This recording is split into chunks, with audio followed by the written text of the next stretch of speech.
We are the Nerdy Turtle Network.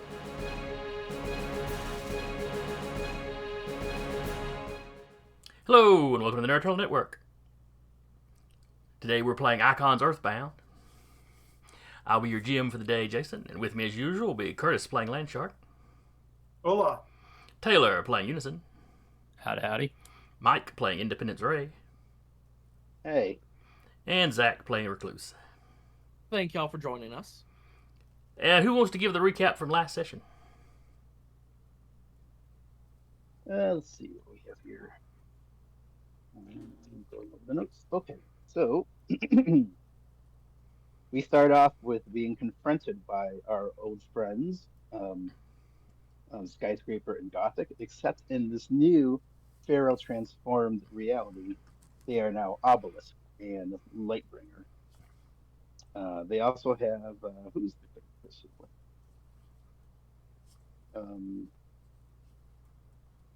I forgot. Who was with them? Does anyone remember who the third was? He was not conscious long enough to say what his new name was. Okay, well, never mind. Irrelevant. We tussle, and once again, we rack up another victory. They were, in fact, servants of the Pharaoh, sent to apprehend us. And I think we also have we had just met up with Foresight, who's leading or part of the resistance against the Pharaoh. Mm-hmm. And he put a call for Geist. I can't remember if Geist actually showed up or not. He was the one flying the vehicle that swept in.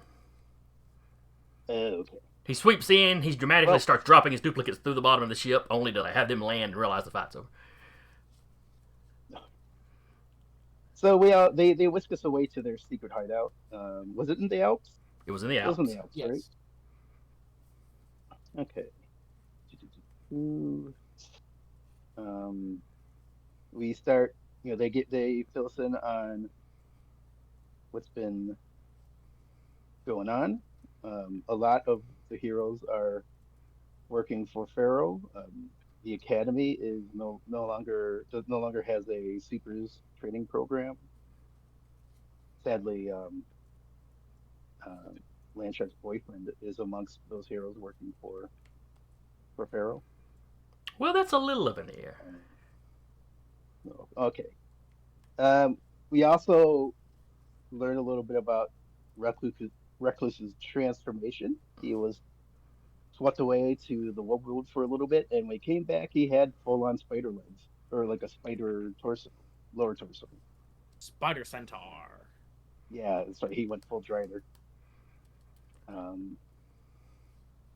Let's see. We also hear that Hindsight is broken out of or been released from prison and is leading his own or their own faction of the resistance.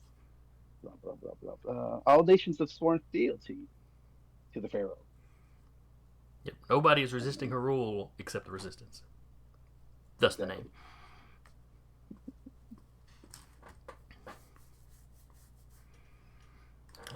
Let's see. And there was.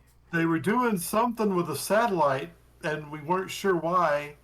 We thought maybe because to reinforce the spell, or maybe the spell wasn't as permanent as it appeared to be. Now, that was pure speculation on our part. Right. You know for sure that she had Ferron Steele working on something rocket related. You know, rockets were involved in whatever this project was that he's working on. Who had previously developed the mind control satellite network in season 1. That was why y'all assumed she wanted access to that tech. She has him set up in Russia, in one of the old Soviet science cities. Mm-hmm. Aleshkovsky. I did not give you the name last time. I'm supplying the name now, but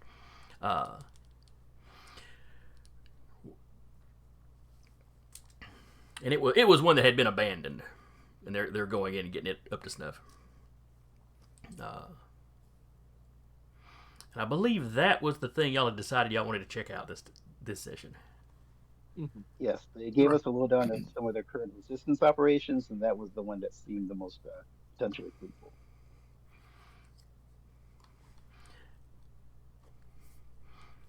All right, so. Oh, we also meet a few other heroes. John Modison, Godling for Hire, and his cousin Molly, who has ice powers from Niflheim, presumably. Ice So and she's got Shadow. ice stuff. Yep. And that might be, let's see. Yeah, I think the last thing was, yeah, I think we ended with the decision to target the Science City. You left out some people that you met. Was Multidimensional Man there? He was. Okay. As well as 3 people in powered armor. Oh, the Majestic. Oh. 3 of the Majestics were there. Or 2, excuse me. Was it 2 or 3? It wasn't the gray one. 2. Yeah, 2 12 of and the Majestics. 5 were there. Yeah, Majestic 12 and Majestic 5. And apparently they're part of existence. Yep. I believe they specifically mentioned being in their armor when the whatever happened. And correct me if I'm wrong, but there doesn't seem to be anything consistent as far as who was able to resist this spell except people with psychic defenses. That seems to be or the case psychic so well. abilities. Several heroes with psychic powers seem to have resisted.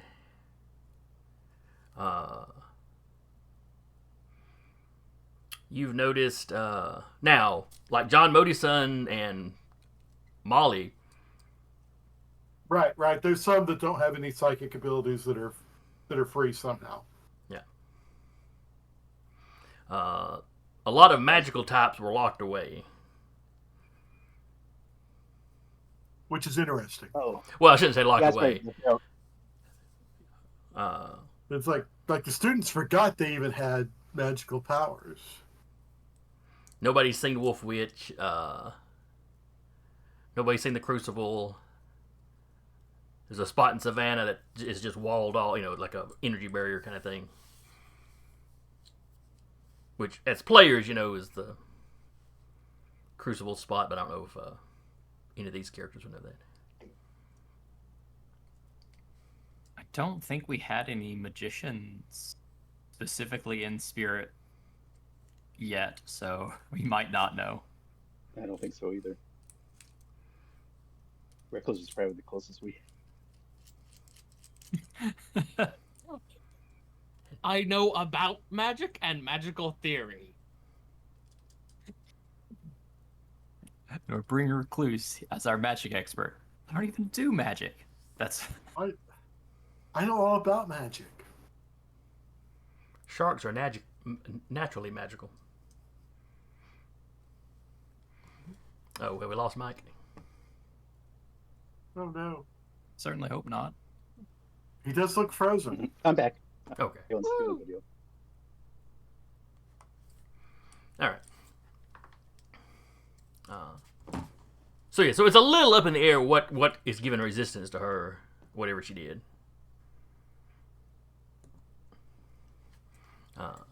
Definitely people with mental abilities seem to be more resistant.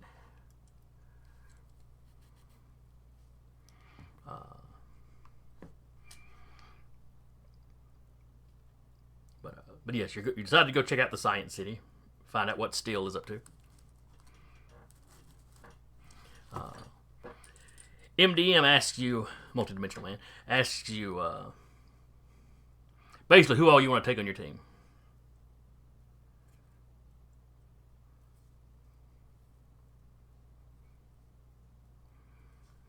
Yeah, this is the mission y'all are going on, but y'all are professionals. He's not trying to really be bossy with y'all. Can he actually spare anyone? Well, they are kind of operating on multiple fronts, so like everybody can't go. But if you have somebody specific that you think you need, in addition to yourselves. Do we have any high tech people on hand?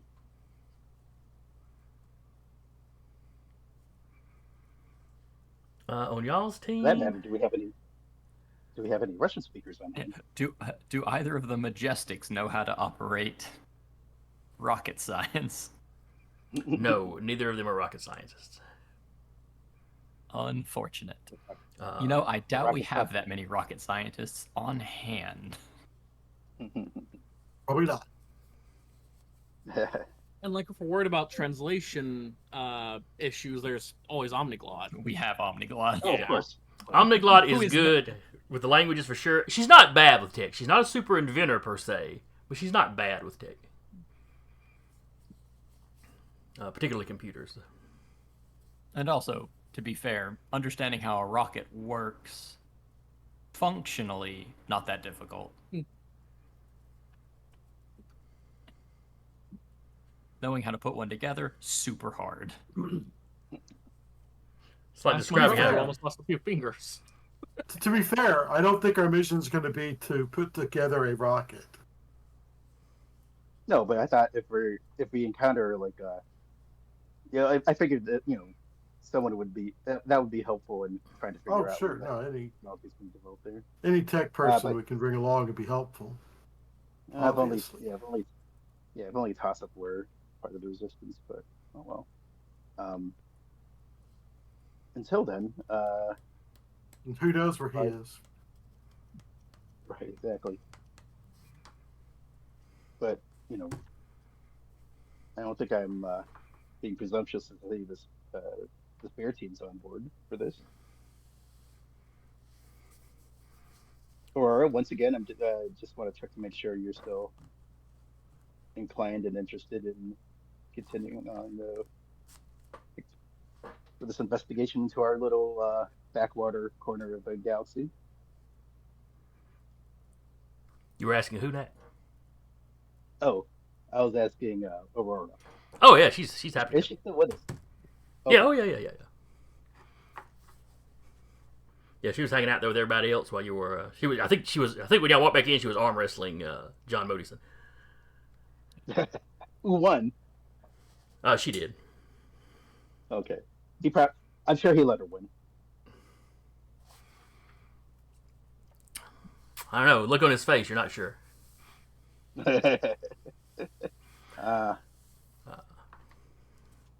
But yeah, this is just all a big adventure for her.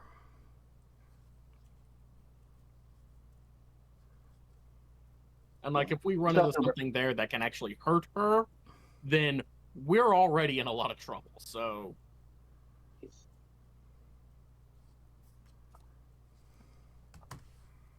Well, But I think we're Multi-dimensional probably man? good.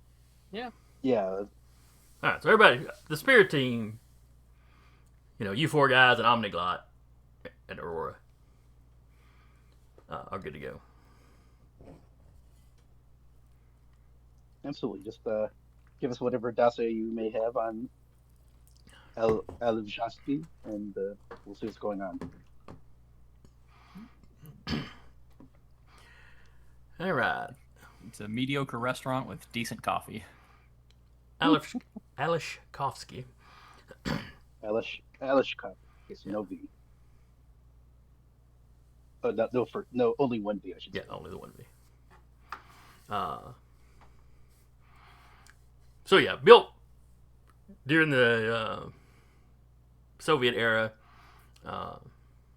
Well, it was like a small town already, and then they built it up like the other site cities. Concentrated a lot of researchers there. It was like nuclear research, energy research, that sort of thing.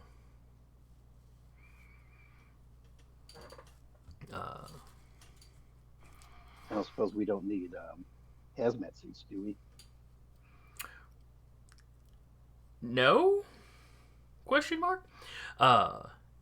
So it was shut down in the early 60s.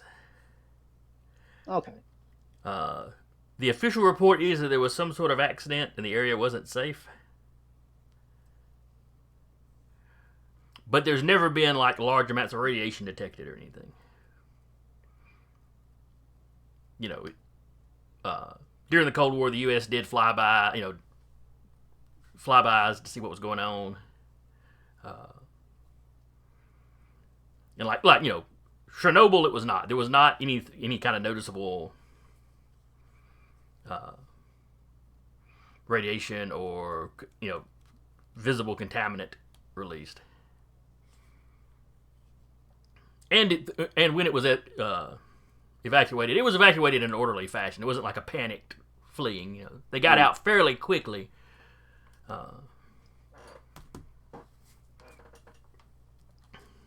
But things were shut down in an orderly fashion.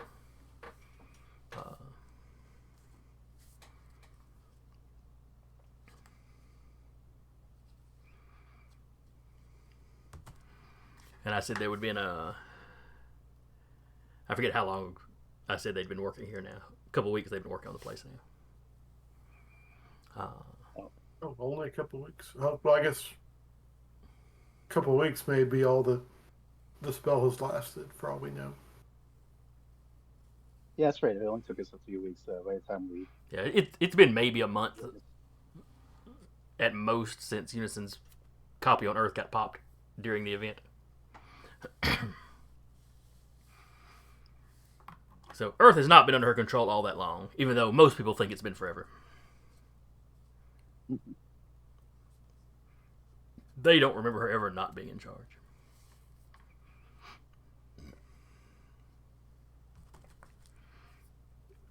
Now, do you want to take one of the vehicles to this place, or Aurora volunteers to try opening one of her gateways there? I mean, she only sent y'all to the wrong solar system the one time. A gateway might be a bigger surprise for they may detect us if we pop up in a vehicle. Yeah. Now, MDM does remind you that the vehicle is stealth. Oh. Which, doesn't make detection completely impossible, But also, they haven't detected you coming to this place a whole bunch in it already. Correct. Yeah, but it's such a long ride. We were in a spaceship for months. You could handle a 2.5-hour flight. It's just a 3-hour tour.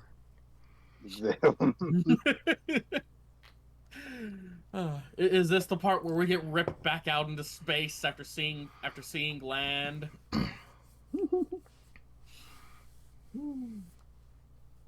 All right. But yeah, I say we take the shuttle just in case that we have just for safety's sake. Sure. And Aurora's portals as a backup. We need to bail right the fuck now situation. All right. By the way, Recluse, I'm sorry I asked you to give me a ride on the ceiling last night. It's fine. We were all a few drinks deep. It's the plight of every centaur of every type. Eventually, someone asks for a ride.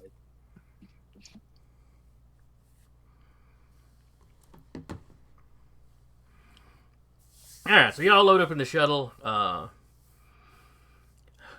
Geist goes down there, gives y'all the run through on how on the controls. A lot of it's basic aircraft controls. It's not too different from some of the shuttles that Spear had been using anyway. But he goes over the stuff that's different, how the stealth tech works. Which buttons not to press. Right.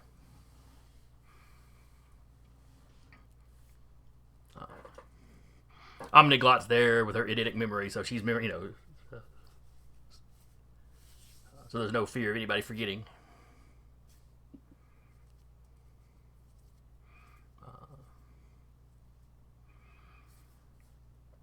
Then y'all take off. And it is a couple-hour trip. Which is not really bad, considering the distance y'all are traveling. Aurora seems kind of entertained for the first little bit. But after about an hour, the the novelty of riding in this old-fashioned vehicle is wearing thin on her. You know, at first it's like a little kid riding in a Model T. It's like, oh, it's kind of neat. Now and then it's like, I could fly faster than this. I'm gonna say that Recluse just whips out like a little notepad and a couple pencils that he swiped from the base, and he and her are just gonna start drawing, because he's actually a fairly accomplished artist. Ooh. 2 rings in it. Oh, nice. Unison will pause from it. Make sure to show her the cool S. Oh, absolutely. Oh no, the more different S. And consummate V's. She draws like you'd expect a little kid to draw. Hell yeah. Is she drawing a portrait of us to put on the fridge? It appears to be y'all in the middle of a battlefield, people laid out on the ground around her. They're all knocked out, right, Aurora? Of course, that's why they have swirly things where their eyes are supposed to be. Not Oh, X's good. where they'd be dead. Right, obviously.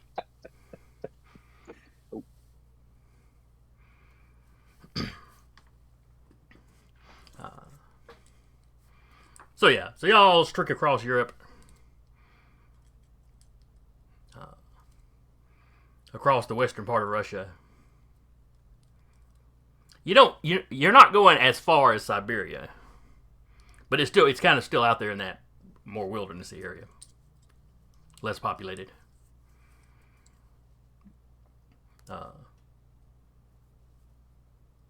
As you come up on it, you know, sensors on the shuttle are, they're picking up signals.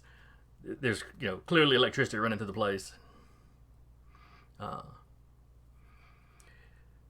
lot of old structures, like I said, abandoned in the 60s. Most of the buildings are still standing. Some of them are in bad disrepair. And you notice, especially they've only been a couple of weeks, there's a fair amount of new construction. Now, none of the new construction are like skyscrapers. Not that there were really any skyscrapers in this town to begin with, but it's mostly stuff low to the ground. None of it's fancy looking. It's definitely function over form.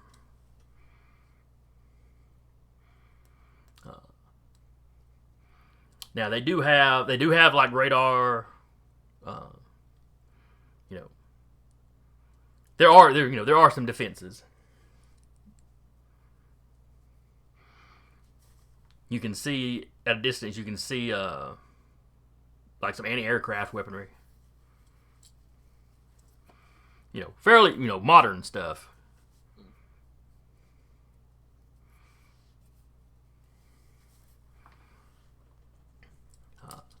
And the stuff is a mishmash of different nations' equipment. Because it all just belongs to the Pharaoh now. Oh, right. Or I think y'all, what was it y'all suggested calling her last time? Madame Pharaoh? Madame Ferron. Oh. A little questionable gendering her identity, but oh well. She is the, well, I was about to say she's the bad guy, but that would just be more mischief. Anyway. But, so, where are y'all going to land the shuttle? Outside the town, inside the town? Inside. Is there a nice... Oh, go ahead. I'm sorry. Oh, I was just saying inside might be a little too bold, even for a stealth vehicle. Yeah. Even a stealth shuttle is going to be noticed if we land inside town. Yeah, because your shuttle is not invisible. It's just stealth, like radar and other sorts of LiDAR and other sorts of detections. Yeah.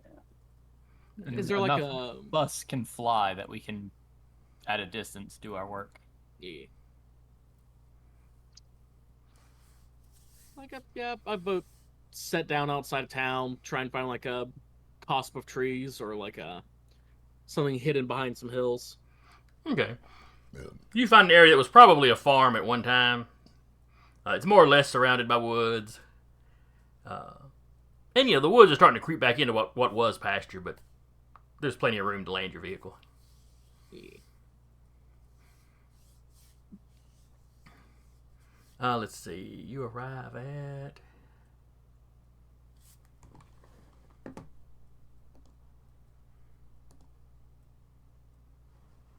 6 o'clock. AM or PM? PM. So it's not quite dark yet, but you don't have a whole lot of light left. Yeah. All right, well, dusk sounds like a good time for sneaking. Mm-hmm. It definitely does.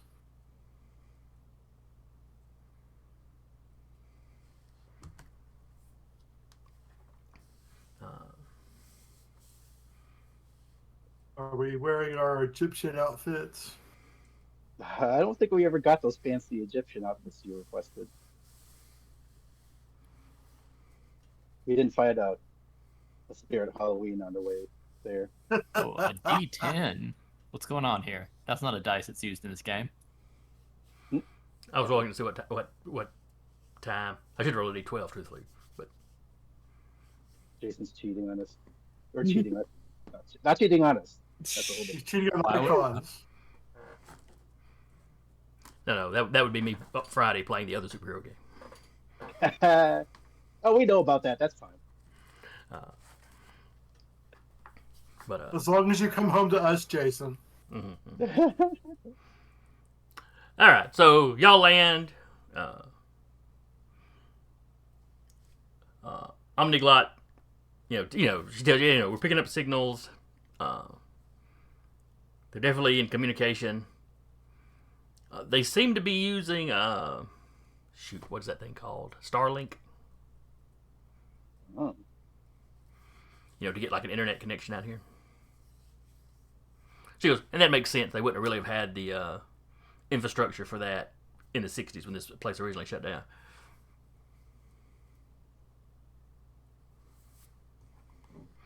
But that does mean they're in communication with the outside world right now. Just something to keep in mind. But is it like one big satellite dish that the whole base uses to connect to Starlink? That she doesn't know. She shows you on the map.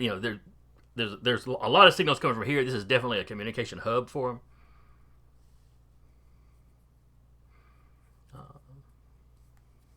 Wait. Ah, damn it. No, my character wouldn't think of that. Curtis knows technology better than Landshark. I do.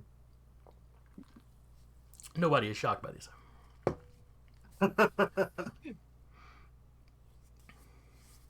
The only tech Landshark knows about is the machine in Jaws. Right.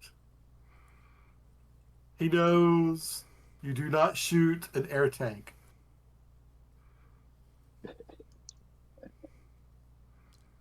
Does he assume that would be his one weakness?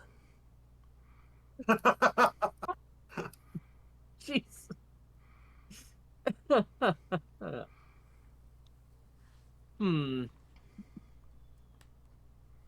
He's a foodie, but he doesn't chew on compressed air tanks or electrical lines.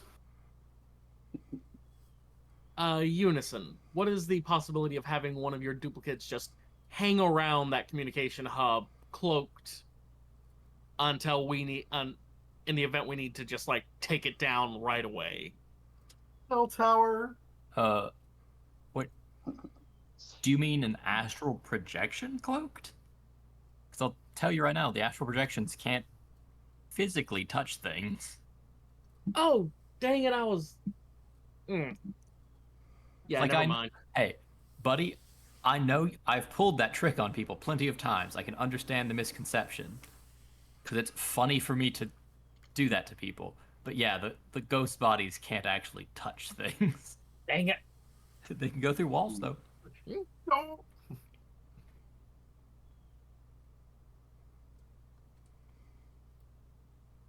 Now, granted, I can keep 2 copies,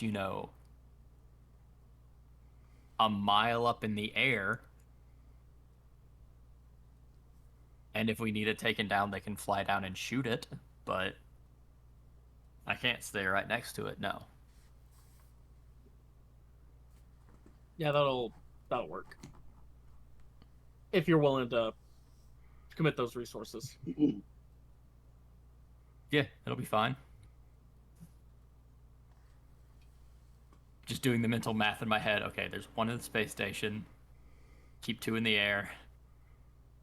All right, cool. I've got 4 duplicates I can still make and be perfectly safe. All right, so you're seeing 2 of your duplicates where? They're just gonna shoot straight up in the air, and then right over the dish Okay. at a distance where it would be difficult to see a single human body just up in the air. All right. So that if we need just 2 bodies to just shoot straight down and try to break the satellite, they can at least attempt. Gotcha.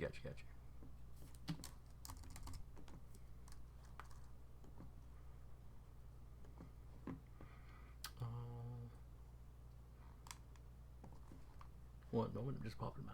Just realized I didn't have my blank utility character sheet out. All right. Now. All right. So you get those 2 into position. The rest of you are moving towards town. Are y'all gonna walk the rest of the way in, or fly low? Well, we can't all fly. Sorry. Oh, go ahead. Yeah, I don't think we have enough flyers to. We might. Oh, it's Unison, Aurora, and Ray. They can fly in. And Landshark, Recluse, and Omniglot can just walk in. Or they can burrow in. They can burrow in. As I look to Landshark, because Landshark can burrow underground.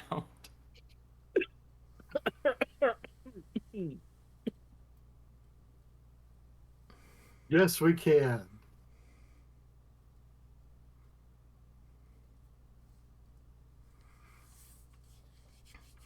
All right. So people that can take to the air, and the burrowers just burrow, or everybody else burrows with the burrower. Is that? I'm a little jealous because Omniglot will probably have to ride Recluse to keep up with me in the tunnel.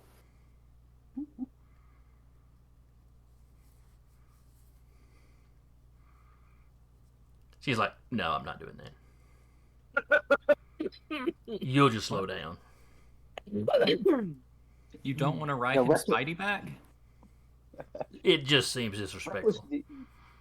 Reckless needs to commiserate with Invincible at this point.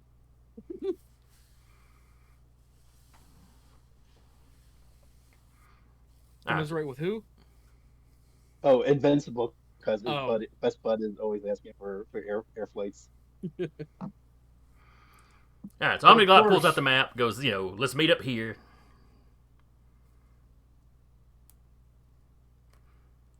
She's like, it probably would not be good for us to get separated.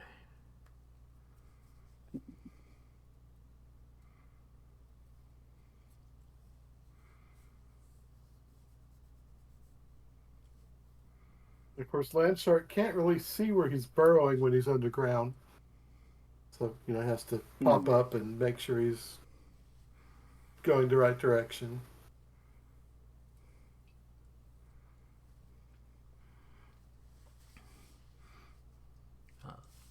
As you're traveling, every now and then, can we Omniglot tells you to ease over this, so a few degrees this way. She seems to have a good sense of direction. Yeah, he does not.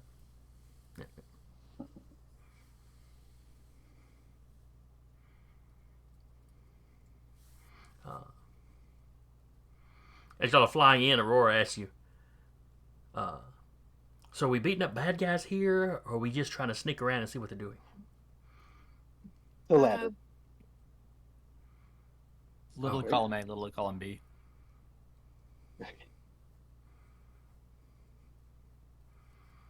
Learn things first, and then if the things we learn are bad guy things, we'll probably beat up bad guys.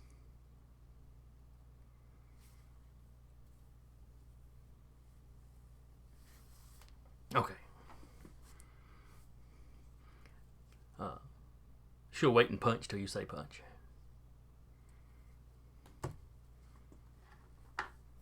And then she pulls her hood up like she's gonna be like that's gonna make her sneakier, ignoring the fact that the hood and her cape are white, are bright white. For winter, that would be a great camouflage. Yeah, there are times of the year that would work great in this place.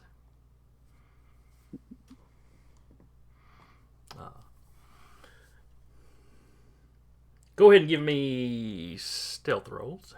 So that would be your coordination. Stealthy, you've got it. What would we need? Oh, is that everybody Okay, or just the underground. flyers? Okay, the underground, just the flyers. The underground guys probably don't need that. Okay.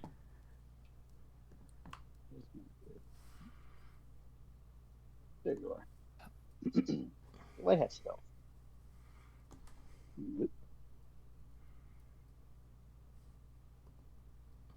Yeah, roll for Aurora. Oh, poop.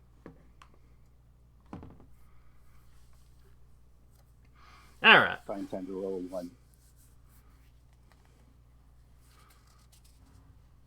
Oh, All right, so y'all zip in there.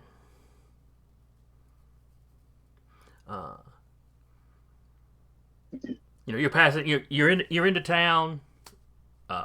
Mostly abandoned buildings, abandoned houses. Like I said, some of them are still in reasonably decent shape. Some of the houses, the roofs have caved in.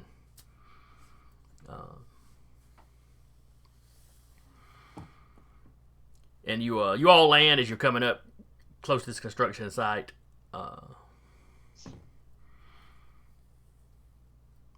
Independence Ray, give me an awareness check. Or an awareness roll. Hey. I don't think I have anything potentially wrong. Awareness away. 8. So, you notice the construction site, which is, y'all decide to land. You're pretty sure you saw somebody, as you were landing, you're pretty sure you saw somebody wearing a hard hat. Like, kind of do a quick over his shoulder and look. As and you kind of glow when you fly. No. So you have a bad feeling that one of those construction workers may have seen you. Probably not close enough to know, necessarily know what you were, but he probably saw the little spark, the glow landing. Okay, I'll indicate to everyone that I may have drawn the attention of one of the construction workers. Hopefully that person isn't going to call an alert for it. Hopefully they actually see who that spark in the sky was. That momentary light.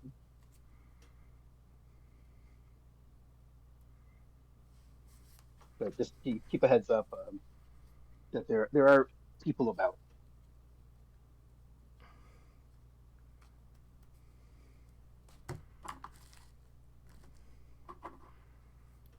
Okay.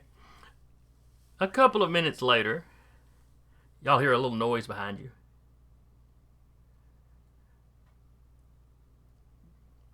Then a What's little later, behind us? there's a little. You turn around, you hear, like rocks shifting. You don't see nothing. Then a little bit later, you hear it again, and you finally realize it's Landshark getting closer to you and sticking his head up every now and then. Like a gopher. But given the nature of his power, it smooths back over when he ducks back down. Ah, very good. And then eventually the ground opens up and they all come walking in.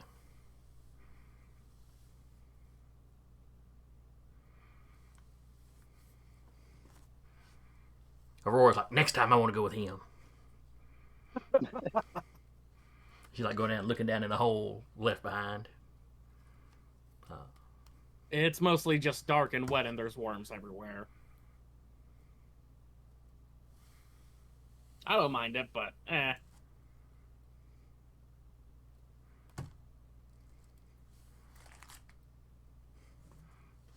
never thought about the worms.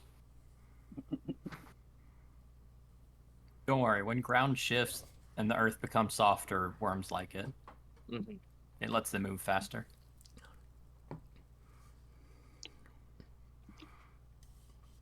Besides, I'm sure sharks are a worm's natural predator. Or it's like ants and lions, where you just don't deal with each other very often. Fair.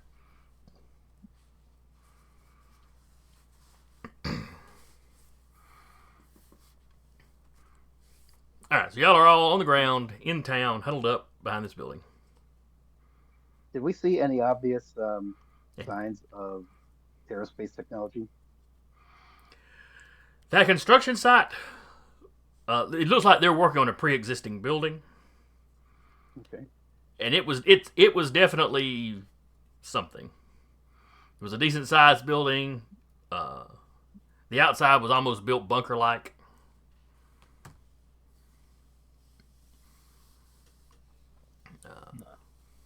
Independence Ray, looking to you. Would now be a good time to go ahead and let my copies astral project through the area and just see how many people we've got to deal with? Because once again, astral projections are invisible. Well, they can be. They can be. Yeah, sounds good to me. Cool. I'll have 4 ghosts wander about the buildings. All right, so as they zip by over to the construction site, and you pass through a few of the random buildings in the area, but they're abandoned. They're as abandoned as they look. But as you start towards this construction site, you see 2 guys standing at the edge of the construction site, kind of looking in the direction that you guys are. One of them in heavily, he's speaking English, but it's heavily Russian accented. He's asking the first guy, what he's doing. The other guy responds in English, in English. He sounds like a native English speaker. I thought I saw something out there. There was like a glow. I know how worried they are about security around here. I'm just worried that I saw something. I got to work on that invisibility power upgrade. Bend the light around you. And both these guys, they're dressed like construction workers. They've got a hat. The guy with the accent. Now he's also got a big radio on his belt. He's got a clipboard and paper. He's got more of the foreman vibe to him. Okay, so no guard vibe. No. These all look like I said, these look like construction workers. You see another 5 or so, kind of working out in the construction site. What you do notice is a lot of the materials they're carrying around. They're not moving them with backhoes or any kind of heavy equipment. They're just picking this stuff up and carrying it. Oh. That's terrible for your back. And they're not picking up anything that Landshark or Recluse would have any trouble with. But they are all clear. It seems clear that most of this construction crew are enhanced individuals. You don't see nobody in costumes or anything like that.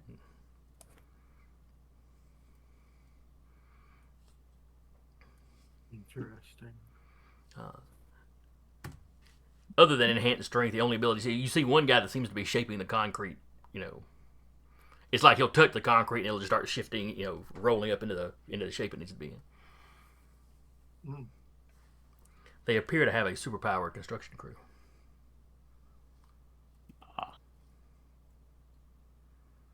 I see you have taken a page out of the book of your good friend Todd.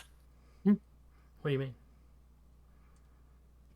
Todd had the mutant who was super powerful but didn't want to do superheroes, so he just used his telekinetic abilities to build houses. That was Carl. Oh, Carl. That was Super Roofer. Okay. That was the guy's business. That was his logo. Yeah. Love the concept. Not so sure about the name. And yeah, that was the trick. He was one of them like freaky Magneto level guys that was telekinetic and was like, yeah, I'm not into politics. You're the bald guy in the chair and the magnetic guy. Yeah, they can go fuss and fight wherever they want to. I'm just trying to earn a living here. like the Jimmy Carter of the superhero community. Post presidency, of course.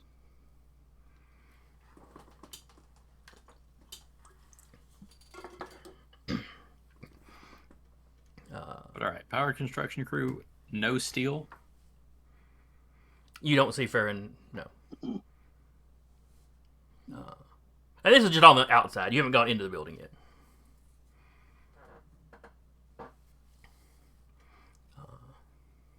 I'll go ahead and have one continue to circle the outside and send the others in. Okay. Give me an awareness. If you've got any kind of like search or any other talent. Investigation, baby. Yeah, go ahead and roll that. Mm-hmm. Oof, minimum roll 10. Pretty good for a minimum. Yeah, for a minimum, that's not bad at all. My character is paranoid. Oh, that's right. Awareness is his highest stat. All right, so you rolled a 10. The difficulty rolled out as a 10. So that is a marginal success.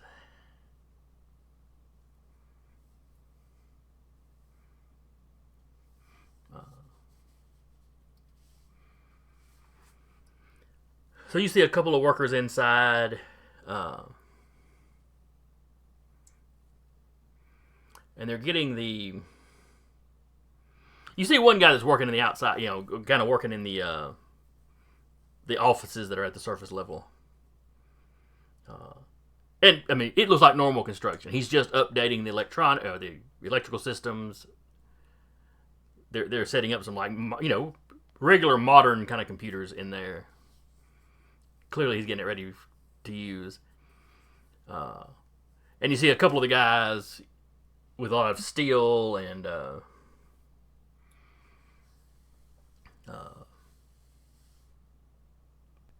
other material, other building materials, sturdy building materials. They're not, it's not like they're doing plaster or sheetrock in here. And they are from their conversation. They are heading downstairs to reinforce something.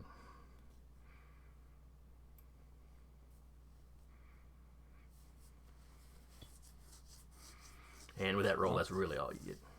As good a time as any to have some following. All right, so you're gonna follow them guys down? I'll have a copy follow them down. Okay. So they go down about 6 floors, which is like 5 floors underground. That's a lot of floors. It is. They come into like a large elevator shaft, like freight, like it's a freight elevator. They hand off the supplies to somebody else, and as you look down, they seem to be blocking up the elevator shaft. That's interesting. Like making it inaccessible? Yeah, it's like just all this kind of steel reinforced. There's a concrete mixer down here. Before they leave, one of the guys asks another, but would they be asking in English? Because not all these guys are English speakers. What languages does Unison speak? Anything? I've got 2 ranks of linguistics. All right. But I haven't specifically stated what languages they were. Well, now might be a good time to pick. Hang on, let me write down what language they are speaking first.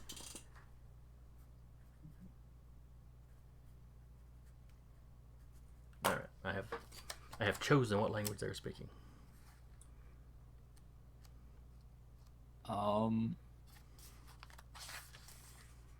Man, Spanish is going to be one of them. Okay. Just because that's consistent with what Unison would need while operating in the U.S. And, Man.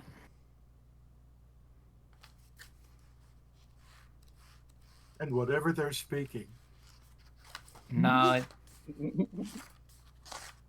it would probably end up being Japanese because I'm super interested in both the AI that works there and the dude that can see souls there.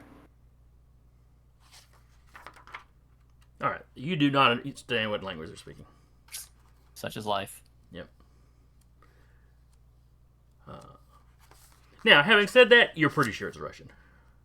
Yeah.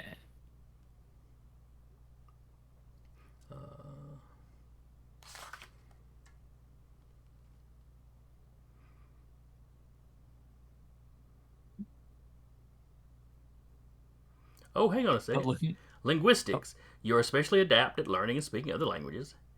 Add your specialty bonus to your intellect to determine the number of languages you speak. Oh, So you actually speak a lot of languages. okay. Russian would eventually be on the list just because it's a big country. So what is your reason? My intellect, Intellect, I'm sorry. 5. So that's 7 languages you speak, not counting your native language. Cool. We're gonna throw Russian somewhere on that list. Yeah, that makes sense. At 2 languages, I'll be like, all right, my character would feasibly do these 2 languages. Oh, 7, I'm not gonna keep track.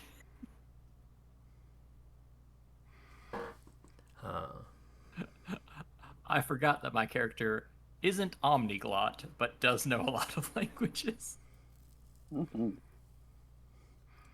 So you hear the two, as they're handing down the supplies to this other guy, the guy that was already in the shaft working. It's Yuri. Is it still trying to get out? And the guy that they're talking to, Yuri, presumably. He stops and he puts his hand on the ground. Yeah, I can still feel it. I can still feel the vibrations where it's hitting the wall down there.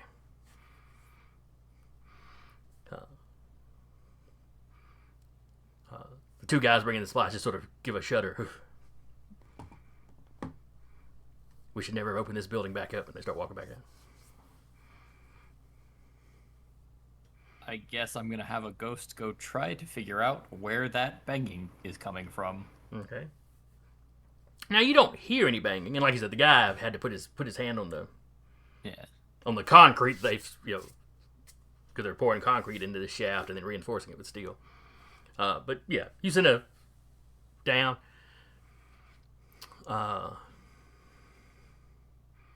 When you get to the bottom, it is surprisingly not completely dark down here.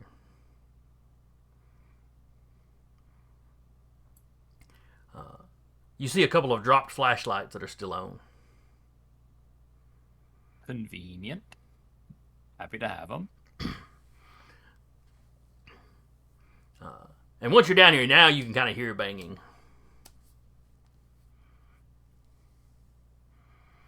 And you follow up to this big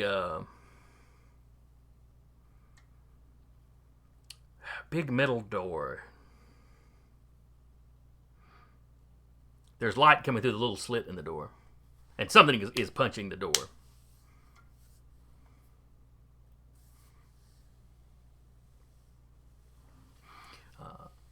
As you get closer, it's hard to make out in the dark what color the door is or anything.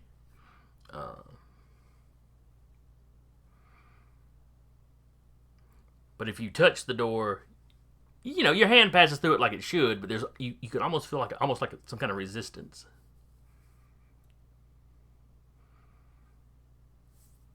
Whatever this thing is made out of, it's clearly some sort of weird material.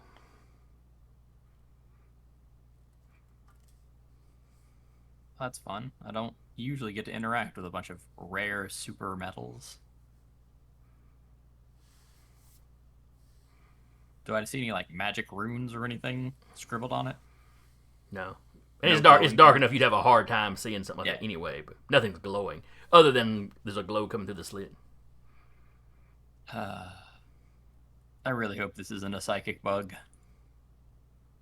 Or a psychic anything.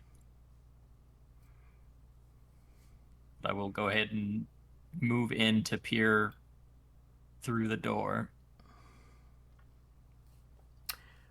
You know the ghouls from Fallout? I have a recollection of them, yes. Imagine that, but about a half foot taller than Land Shark, and quite a bit broader.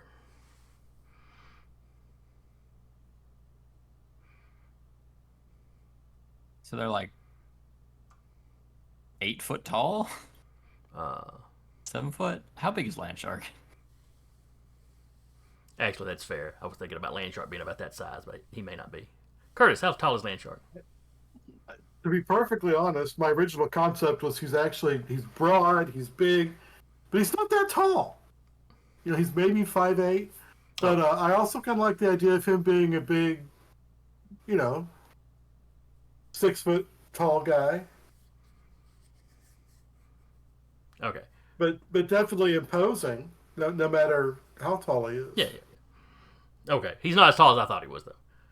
Now, this thing is probably around 8 foot tall. Okay. And built, It's just the one? and built. Yeah, it's just the one. Oh, But it's like 8 foot tall. Built like he's been drinking steroids since he was born. do I get like Frankenstein vibes from him? No, he just looks Or does big he and look like strong. one cohesive thing? Well, he's one cohesive thing. It's just like his skin looks kind of rotted, and then there's spots where you can see the muscle up underneath it. The muscle looks healthy though.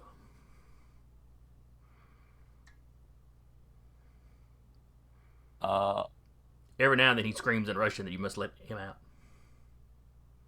Oh well, just let me out. I will confer with team real quick. Hey guys, big scary but very angry guy is underneath this building. Should I go ahead and talk to him? It's kind of an enemy of my enemy is my friend situation, but I don't know why he's down there. Yeah, maybe chat him up a little bit first.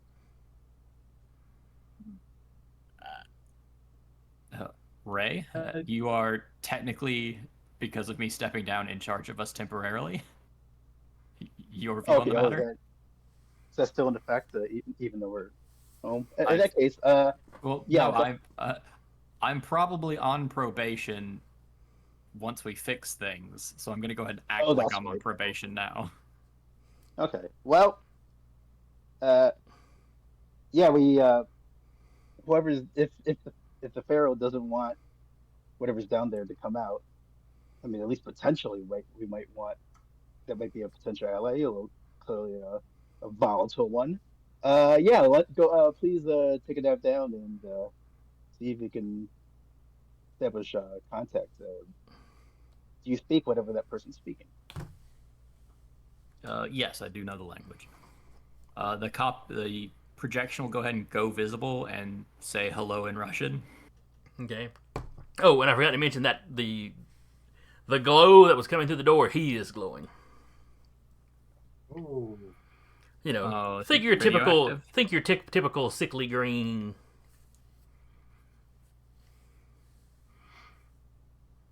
Every now and then, light flares up in his eyes when he gets particularly upset. Like the Russian irradiated man or something like that. Yeah, except he didn't turn Irradiated green. comrade.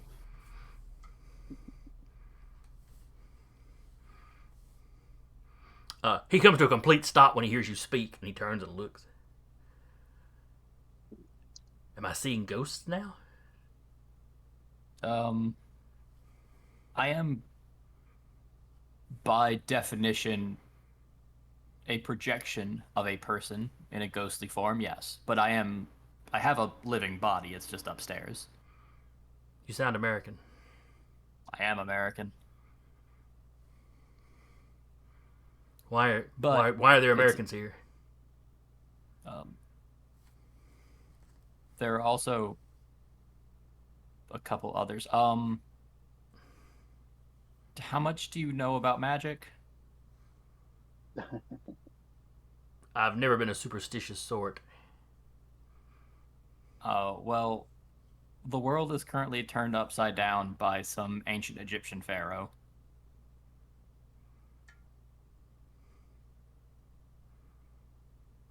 That's a very long story. The short story is we are here because another American scientist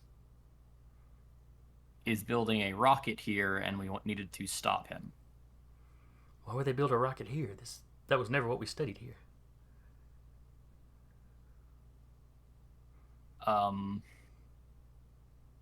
The lady that's currently in charge of the world because of previously stated magic doesn't really understand a lot of things. She heard Science City and put science people there for a science project she wanted done. This is difficult to explain for multiple reasons. Short story though, why are you down here? Give me a wheel And is roll. it- Let's see how convincing you are.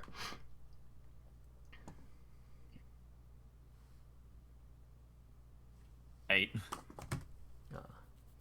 That's 2 minimum rolls in a row. Oh, hang on. Let me just double check and make sure that I am remembering his stats correctly.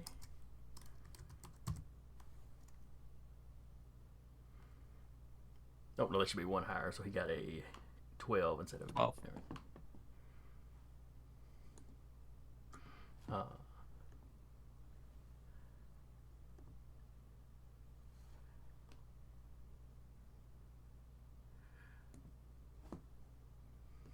you a spy? Is that what this is? You expect me to believe that an Egyptian pharaoh has taken over the world, and that's why there are Americans running around so deep in the Soviet Union. Do you physically know what year it is? I've been trying to keep count of the passing time. I suspect it's somewhere around the year 2000. You're roughly 20 years off.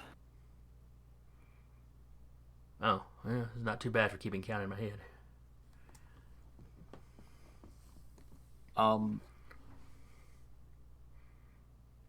Okay. Let's start with the basis that you don't believe anything I've said. Can I know why you're down here? In a sense of why they are attempting to plug the hole that leads down here?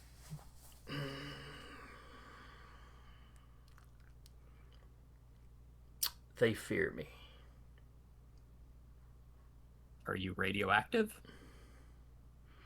It is not radiation as we typically think of it. Though they did use a nuclear device to try to kill me. So you might have a limited amount of radiation on you that'll need to be cleaned up. Most likely.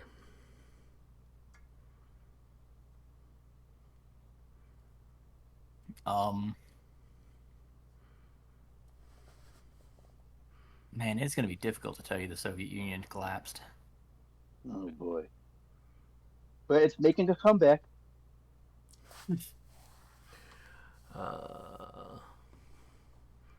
Give me another wheel roll. Hey, Max roll. Woo!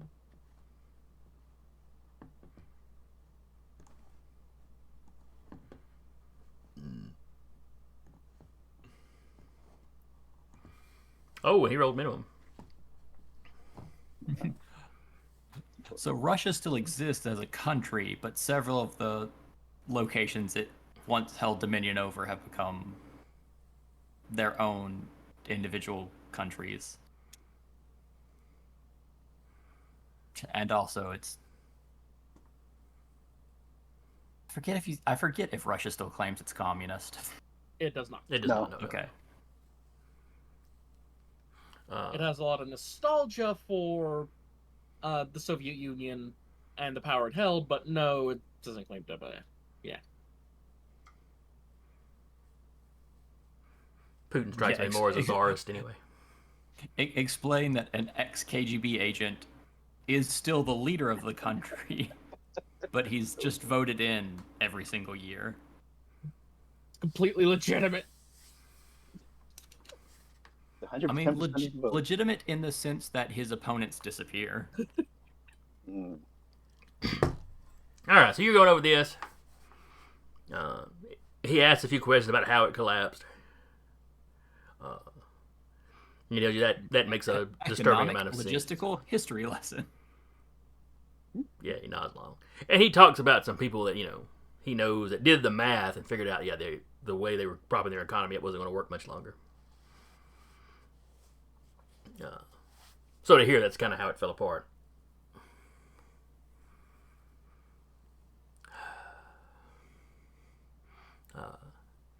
And he tells you when the initial accident happened,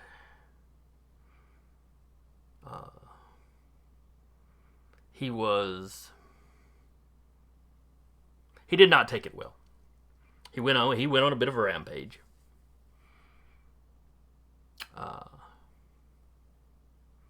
He may have blamed the powers that be. He may have made some vague notions of going to Moscow and cleaning them all out. He wound up in a confrontation with the army. Some of the local Soviet, or not local, but some of the official Soviet heroes. And it kind of culminated with him dropping a small nuke on him.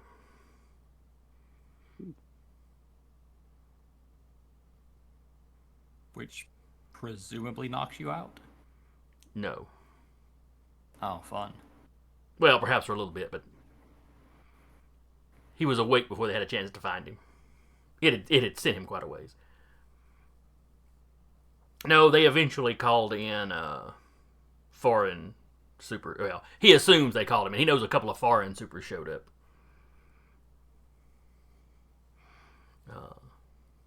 If you tell me right now that you punched the Primus, I will like you more. Well, yes, him and the Blue Ensign is, or him and the Blue Ensign as well. Though they also punched me repeatedly. Yeah, he tends to do that. And they brought him back here to the facility the accident happened in, and he kind of taps the wall. You know, I don't know what this is made out of.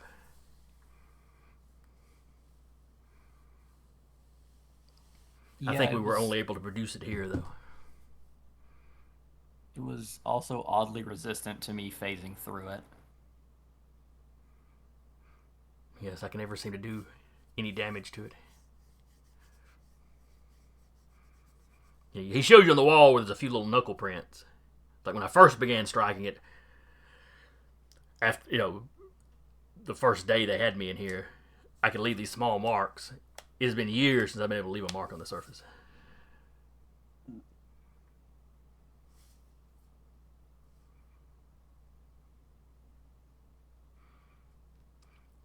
It's almost as though it has gotten stronger the more I've tried to damage it. Or perhaps it gets stronger as it ages. I do not know. Alright, well, we do have business upstairs, but you seem to have enough oxygen supply to keep going for a while, so we can probably, maybe an hour upstairs, and then we can find a way to come down here to help you out. You will come back for me, right? I don't see why not. I've been here so long. So very long. And then I heard people moving about. Someone even peeked through the door, but they wouldn't let me out.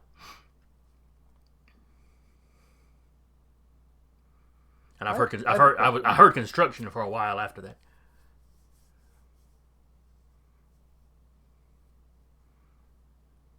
I'm not sure. I thought perhaps they were opening the city up again. In a sense, but not as a regular city. And you don't have to believe me about the Pharaoh stuff. If we can just get you out and then get you access, or you can either follow us or do what you want to do in your spare time. Once you're out, I would suggest you come with us, but obviously that is not a requirement.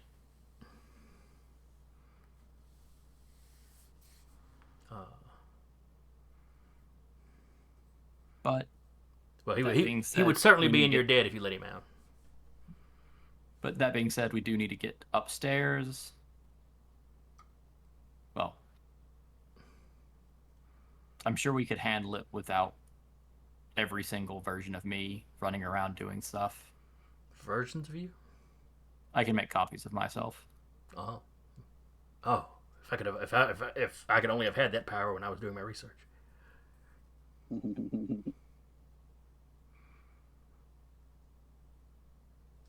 You know, I just realized I told you a U.S. government secret.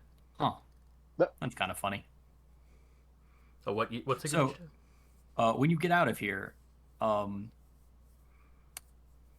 of the copies of me are clones of a hero that are teleported in.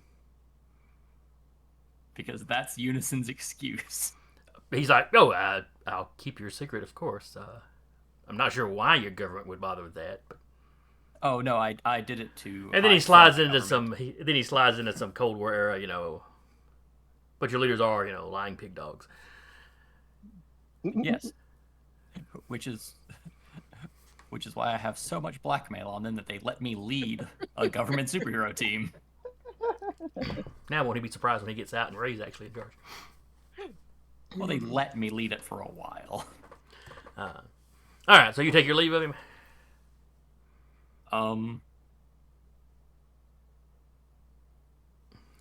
Hey guys, should I leave a copy down there to talk to him? To help him feel better? Well, I Is it- think there'll be plenty of time for that after we finish our mission. I have the perfect plan. My 2 flying unisons, Oh. one will hold the other while he astral projects down. Just to keep conversation with the guy. So we haven't lost any combat usefulness, power. That's a fair point. All right, so you leave a guy in there, and he's just chatting with you. He'll tell you about his life. He won't tell you what sort of research he's doing or was doing.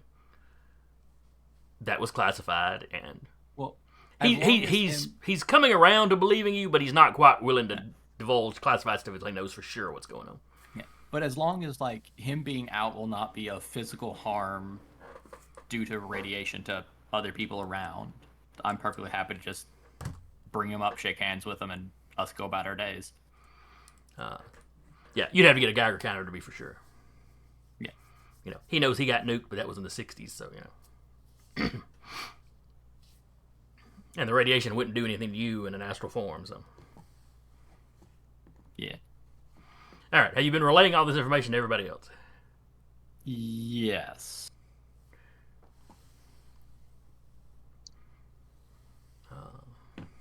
But the other ghosts have also been running around trying to collect information, seeing what we should actually be doing. All right, give me one more investigation roll. Whew. 15. Oh, nice. So you beat that by 10. You find some old paperwork in other parts of the office. I can't touch it, but I can read the top page. And it looks like somebody has come through here and gone through some of the filing cabinets, so there is stuff laid out that hasn't been laying there since the 60s.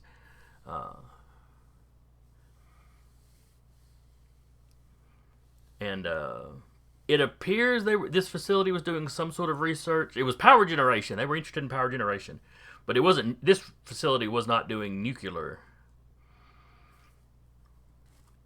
They were apparently trying to tap into extra-dimensional sources. Oh. Oh, that's not safe. And you find a few references to an accident. But none of the pages laying out seem to have a lot of information on the accident.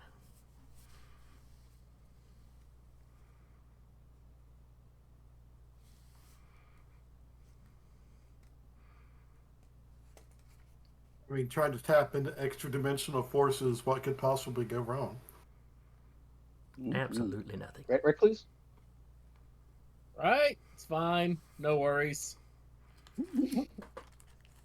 In his defense, he was not trying to tap into anything. I know it was great for a while. Till I met upper management. All right, so Unison has been relaying all of this to y'all on the surface. What are y'all doing now? There's just no steel to be found. No, you only see the construction workers are the only people you see working at this particular facility.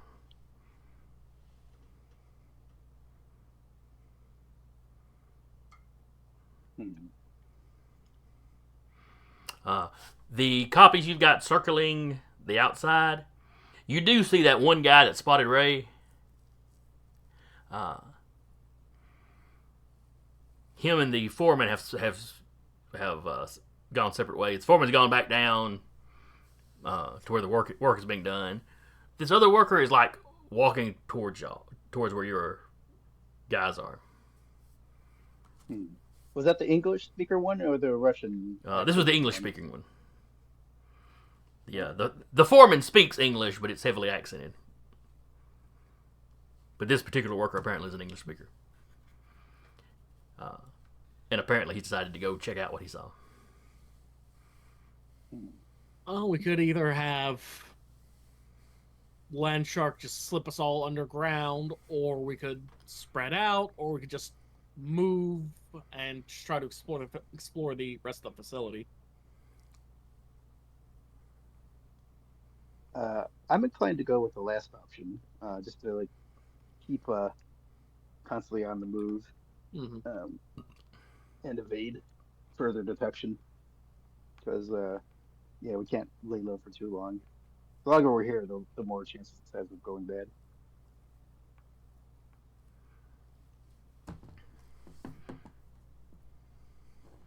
All right. So we are continuing to move and hide. Mm-hmm. All right. Give me stealth checks.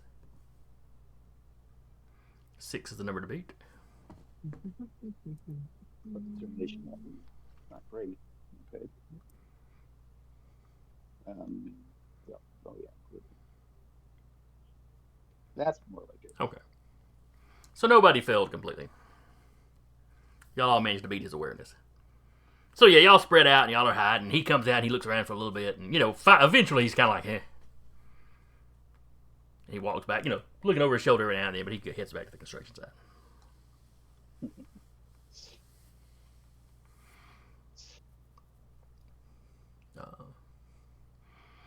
So you've got this construction site here around this exotic energies research station.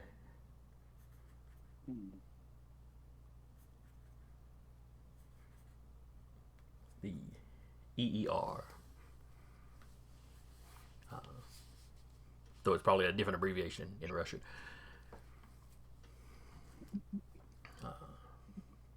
And you can see lights and stuff from further into the city, where some of the stuff they've already done the construction on and revamped.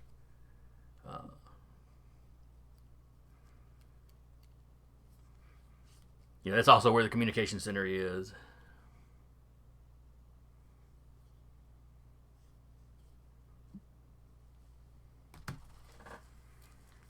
So do y'all want to continue exploring this one?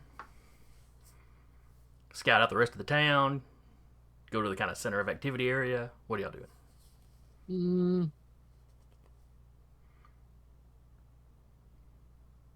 If we are trying to find Steele, he's probably going to be. Is there like something that looks like it could be like an administrative center, like just not necessarily science oriented?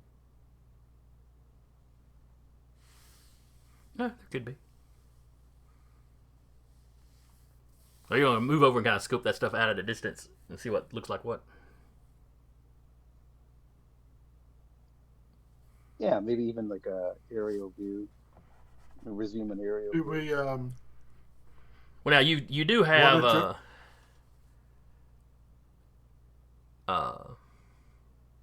two of the unisons up in the air.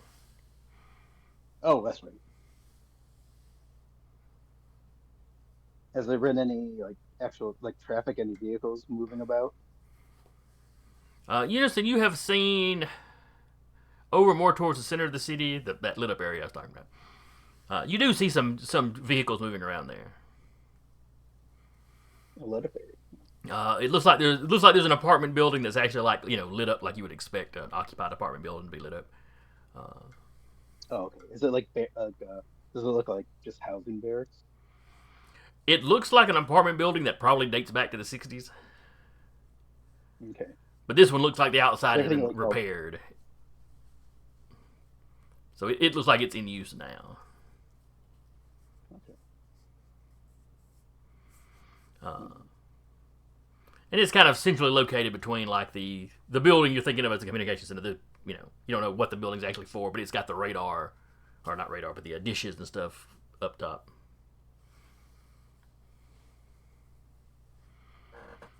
There's some other buildings that were probably some of the research facilities. A lot of those, at least parts of them that you can see, look like new construction. Probably where they took something old and fixed it up and expanded it. A lot of work to get done in a couple of weeks, but I guess if you've got a superpower construction crew, it may speed that sort of thing up. Does the superpower construction crew, do they have like specific uniforms they wear? Nah, they're just in regular old gear. And the reason I ask this is because, Land Shark's planning is, pretty much related or limited to Scooby-Doo level. We might blend in better if we grabbed a couple of hard hats.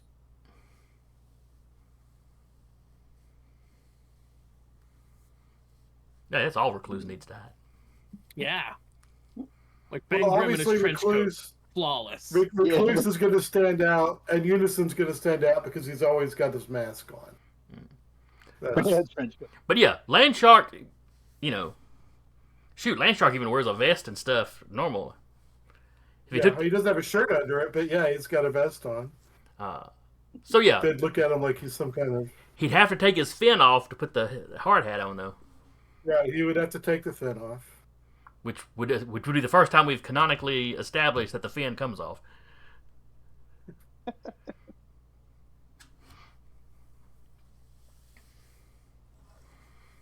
Or does it just retract into his head? That might explain some things.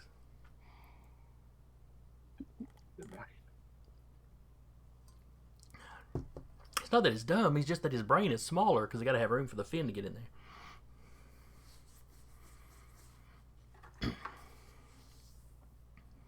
The fin actually contains a significant amount of his neurons, so whenever he extends it, they're just not available.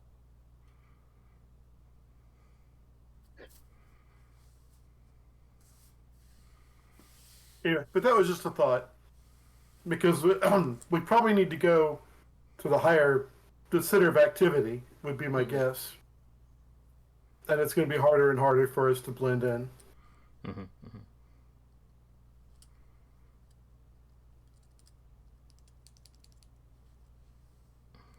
So we know where those documents are located. I guess maybe the next step is to first of all try to get to those documents to actually examine them and hopefully take some photographs or whatever. All right, so y'all want to get inside this facility. I think so. What did the rest of us say? And here's my question. As curious as what they were doing is, I think our big concern is what they're doing now. Well, what were those? They may be related, but I'm just saying.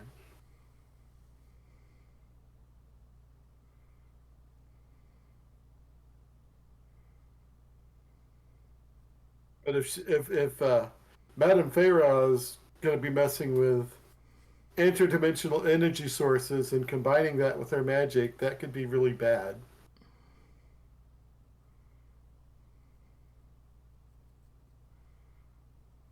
Even Land Shark knows that.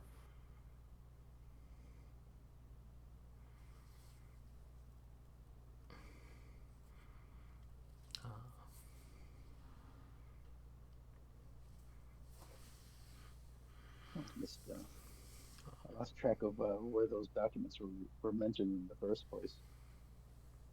They were inside that building in some of the offices.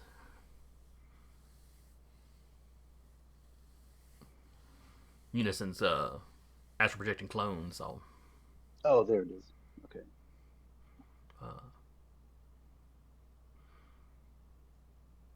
So Aurora's like, so we're sneaking into the building? Yeah. Yeah. Yeah. Who wants to? I don't think we should all go in though. Aurora's like, I'll go. Okay.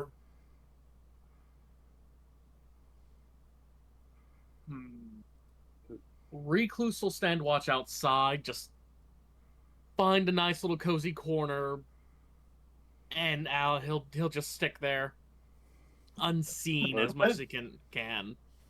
I'm picturing that corner being in an upper corner in a room where he's like just crawling up in the dark corner like a spider. Right.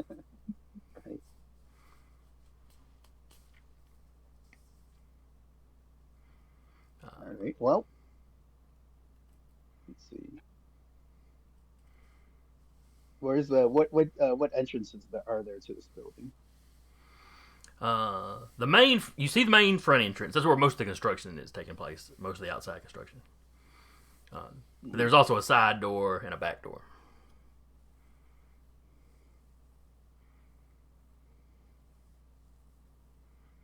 Okay. Let's do the back door. Okay. So y'all swing around that way. And there's not much activity back there, so you don't really have to worry about being spotted too bad. Who all is going in? I'll go. Is Ray going?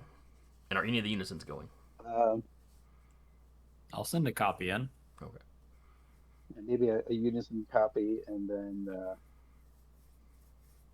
Ray and Bruce, I guess. Okay. Omniglot volunteers to go just because if you don't have time to take pictures, she can at least speed read some of the stuff and retain it. Oh yeah. And Aurora already said she was going. So most of you are going in. Recluse is staying outside, keeping watch, and at least some of the Unisons are still outside. Okay. Yeah, let's go ahead and do this. First of all, are there do we see any obvious security cameras at the side door? No. Okay. It doesn't look like they've done much work back here. Okay. Well, let's see if the door's unlocked. It is. Okay. Well, let's enter. Another thing you can spot on the back is you can see some repaired damage where there was obviously a big hole in this wall at one point. But it doesn't look like it's been repaired recently. It's old and weathered like the rest of the building, but you can tell they had to patch this whole thing up at one point. Maybe that's our new friend doing. So let's. If I get a construction hat, Landshark's gonna look to Ray and go, "Look, I'm a village person."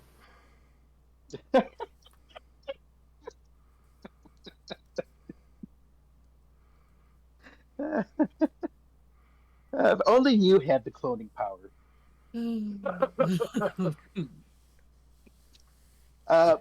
Unison, could you guide us to where you spotted the records? Do you think you can guide us from the inside? Sure. I've been through a path once. I can go it again. All right, so y'all are all going down the hallways. Aurora's got her hood up and she's on her tiptoes.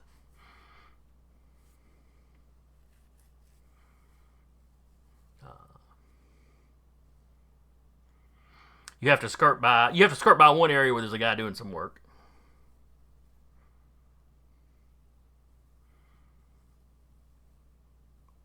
He's like redoing the wiring in an office.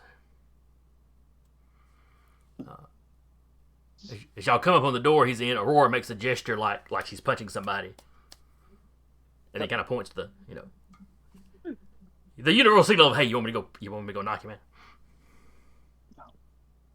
I'll start quietly indicating, no, just leave him be. All right, so y'all gonna try to sneak past the office he's in? Yeah.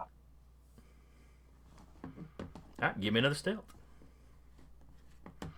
Let's see, this guy. He's got that awareness. I'll knock him down one just for the fact that he is focused on his work. So yeah, only got to beat a 4.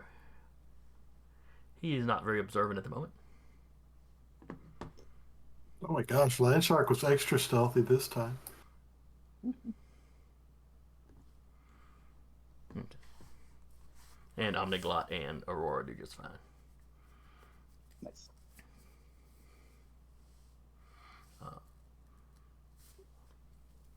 So yeah, you get past him, down the hallway, into another office. I say that I call this one an office. It was more of a records room.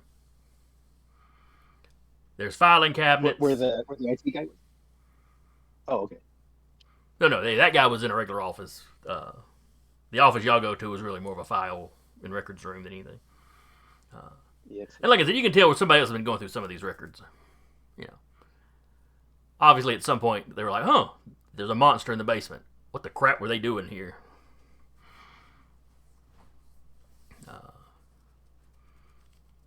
So yeah, you start digging through them.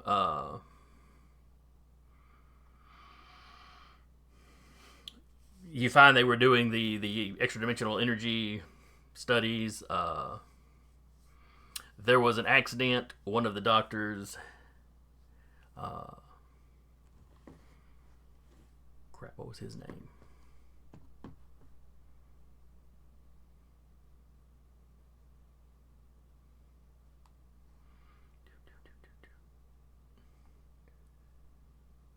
Just a second while I try to find where his name was.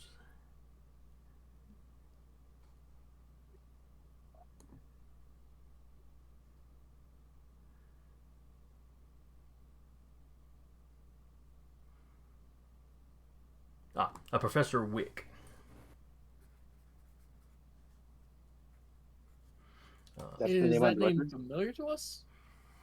Not particularly. But he was the head researcher. And he was the researcher that was caught in an accident. Oh, that's our new friend. Possibly. The reports on the accident, they speak of the creature that came out of the accident.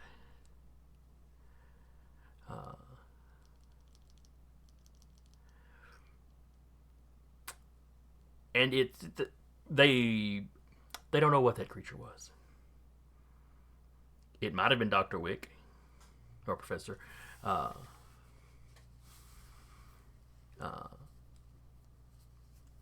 Or it could have been something that came through from the other side, or some combination of the two. They're not really sure, but it just came out rampaging.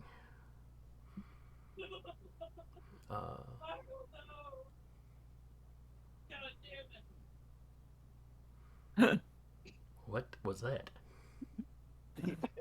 Oh, I think you heard Anna. She's playing with some friends on a PlayStation.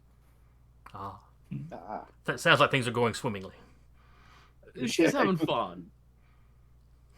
Can't believe that kind of language will just get thrown around.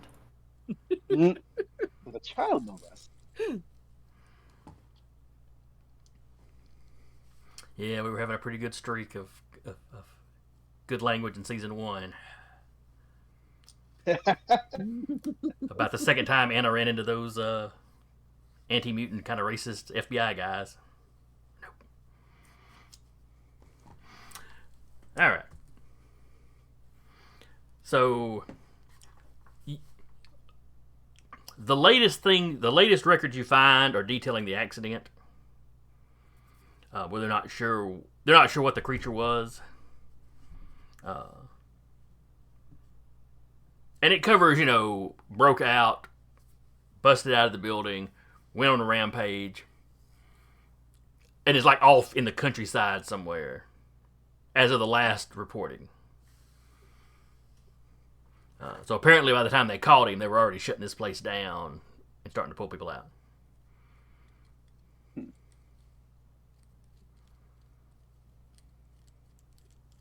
We're like an old office of old papers.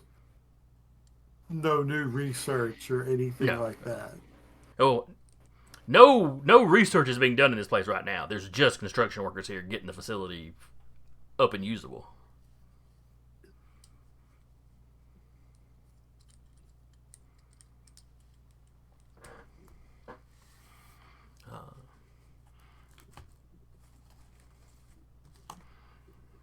About a week ago is when they discovered he was down there.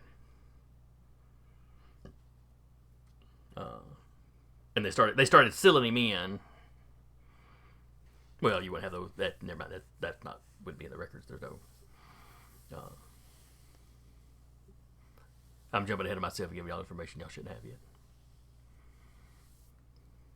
But so yeah, you find a lot of technical details on how they were doing their research, and some state secrety kind of stuff.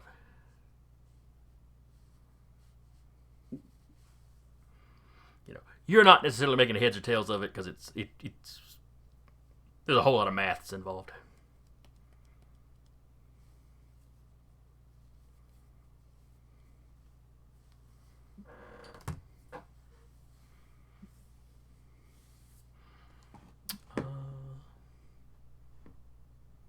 Eyes will just glaze over if I see anything with math.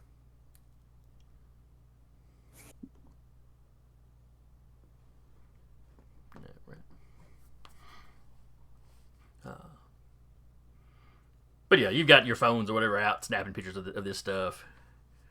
Omniglide is spending, she'll hold up a page, get in some good light for about a second, and then she'll swap to another page, just memorizing as much of it as she can.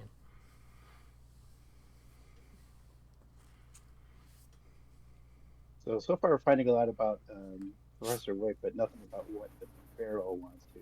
Not yet, anyway. No. Although I guess we can maybe theorize that she's gonna do, that she's seeking a vast power and energy source for something.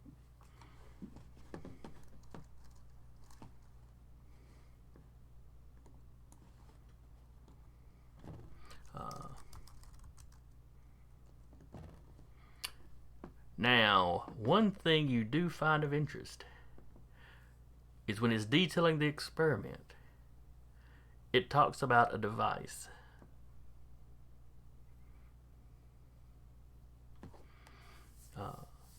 Oh? Yeah, that was apparently what Professor Wick's research was based off of, was this device. It appears to be of unknown origin.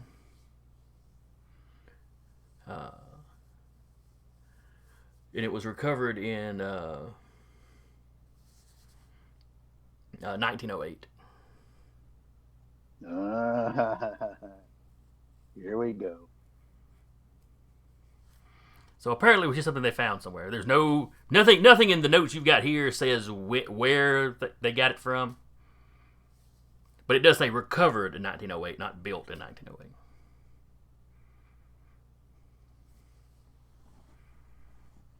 Well, this must be this has to be the Tunguska. detonation, right? Well, that was in 1908. I mean, probably just a coincidence, though. Russians have a weird explosion in 1908. They recover some weird device in 1908. Complete coincidence.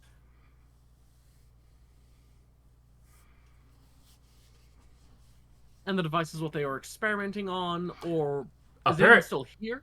Or has it been moved out already? All of the professor's research into this extra, into tapping into extra dimensional planes for energy was based around this device. Apparently, he'd been researching the device and then came up with this potentially practical application of it. Gotcha. As far as what's happened to the device, you have no idea. Like I said, they did, while it was a hurried evacuation, it wasn't like a mad dash, so, some of the paper records got left behind, but you haven't seen like a whole lot of old Soviet-era computers or anything around here. So all that kind of equipment got taken with them.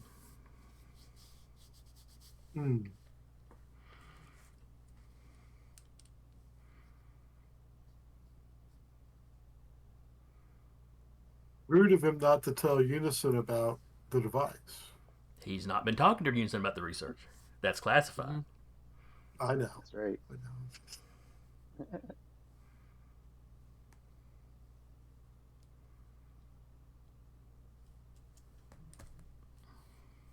All right. I guess when we finish recording the evidence, I guess there's nothing.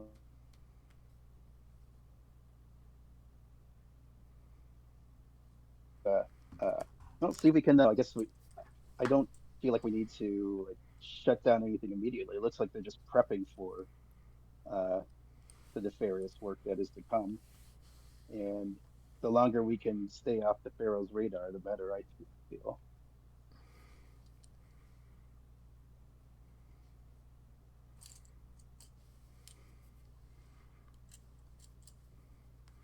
All right, so y'all are withdrawing. Which leaves us the question: is I'm sorry, you broke up a little bit there, Mike. What was that? I'm sorry. I figure once we finish the photographing the documents, we should. I don't want to bust up the place because I figure it doesn't seem like anything terrible is happening right now. It just looks like they're prepping for the terrible research, dangerous research. Does that sound right to everyone? Yeah. I kind of want to find the device and find what it is, but Landshark will listen to Ray. Do we have reason to believe that the device is still here? Nothing in the records gives you any more detail than what I've already rattled off about it. That it was recovered, that it was centered to his research. You don't know if it's still here or if it would have been taken when they shut the place down. And the professor himself wouldn't know about if the device was still here or not because he's been locked up. He's been locked up for 60 years or so. Yeah.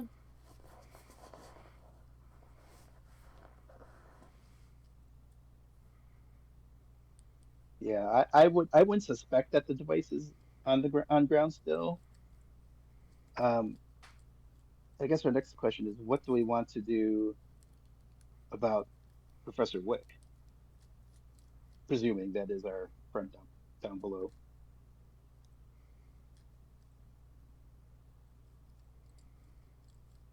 It seems like busting him out would no doubt send a red flag to the Pharaoh. Well, not if we bust him out in a way where we aren't physically seen. If we can get down there through some means, who knows how, and crack the door open from our end, then everything's all right. I like that plan. We just we crack the door open and let him escape from by his own power.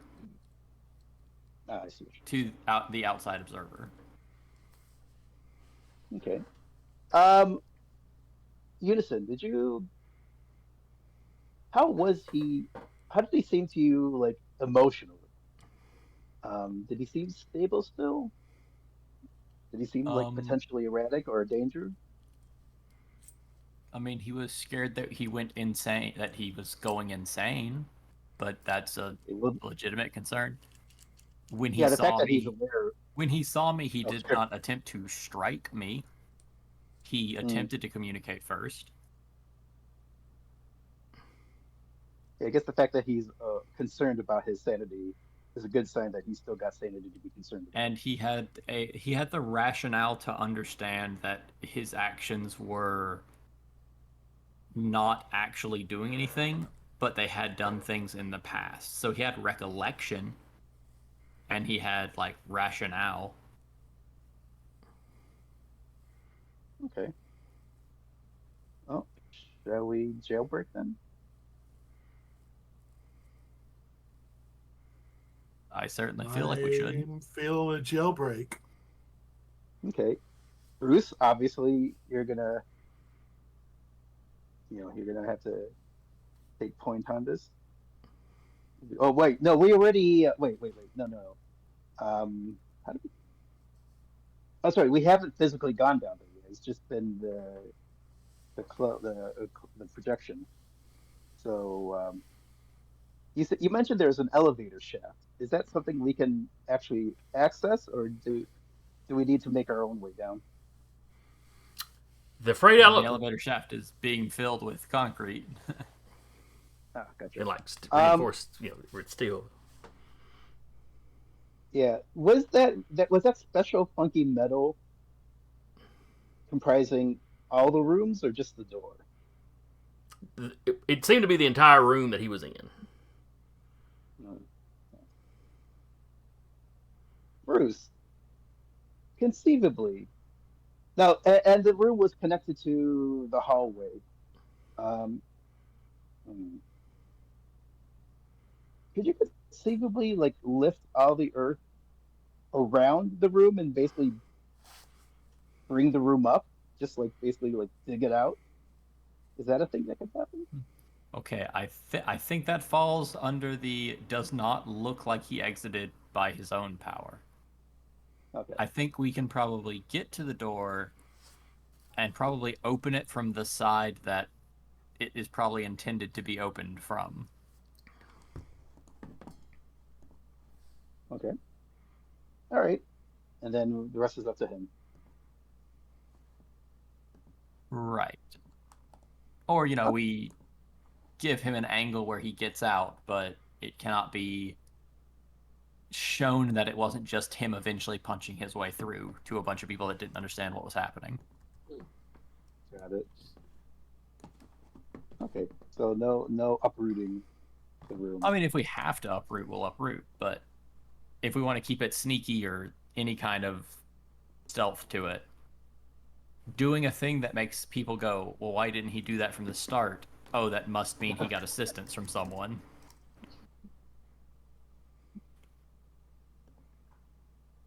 But having a door that's slightly punched open get fully punched open. Sure.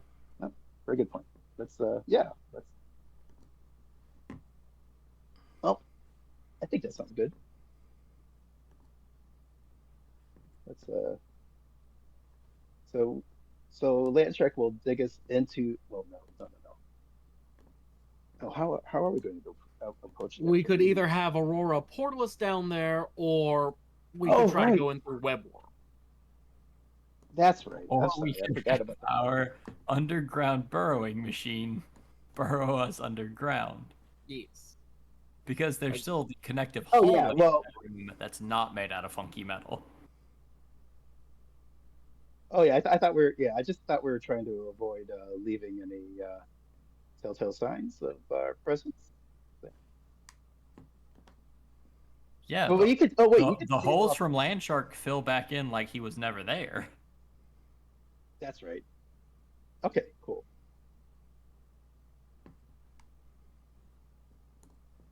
So are we going to try to head down there via Landshark or via Aurora? Or Web World? Mm, I'm happy I to feel take like this. WebWorld feel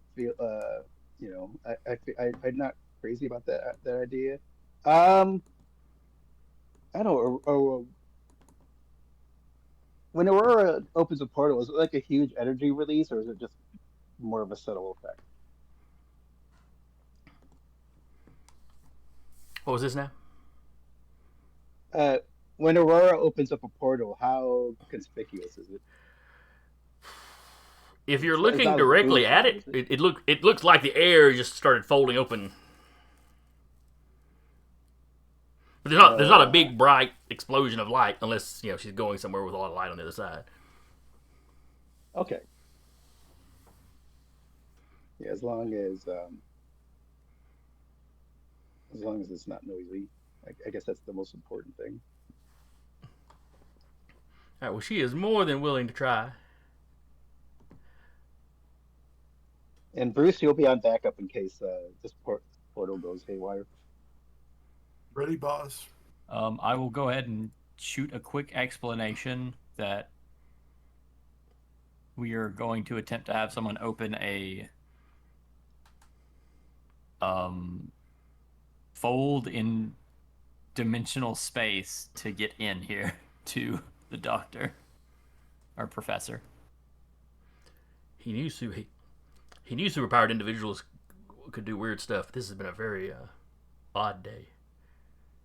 Well, to be fair, she's not a superpowered human. Oh, aliens exist, by the way. Oh yes, he was aware of that.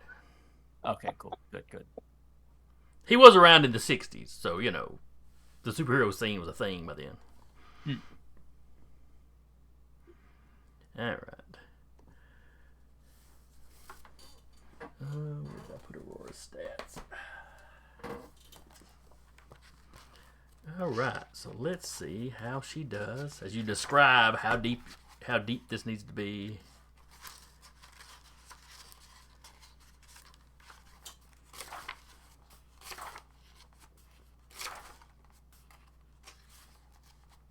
I'll also go ahead and explain to him that we were trying to make it look like he got out by his own power, so the people upstairs don't know we were here. But if that does not work, we will just pop you out. Oh, he's fine. He's not picky about the method you use. If Can we portal? Right, it's can we just like portal with us directly in? trying to do this in a kind of sneaky way, it continues to make us look like spies. And we are, just not to the Russian government. We are spies to the people that have set up here, who are not currently the Russian government.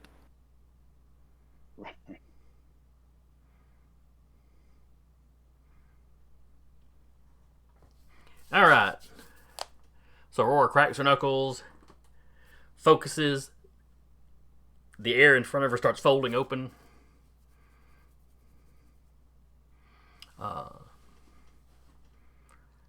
And you're looking at a cross section of a wall. It's like, the portal in front of her is, straight up and down like a doorway would be that you'd walk through. But it seems that the portal on the other end is tilted. And tilted through a wall. So you're seeing one of these, like, interior basement walls. She's like, oh, trap. Hang on, I can probably just push that wall out of the way.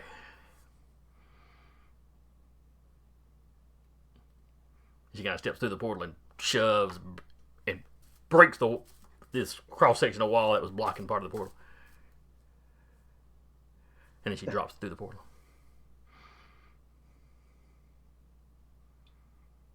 And she is on the outside of the room or inside the room? It looks like she's somewhere outside. She's not in the containment room, we'll call it. Okay. But it's dark and clearly part of this same facility. I will go ahead and have 2 copies go in with.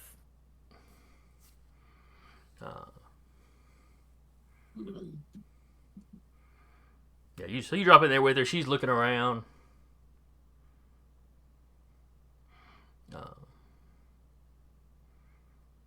She fiddles with something on her costume, and that little gold bit on her chest starts to glow. So there's like light in the room. Oh,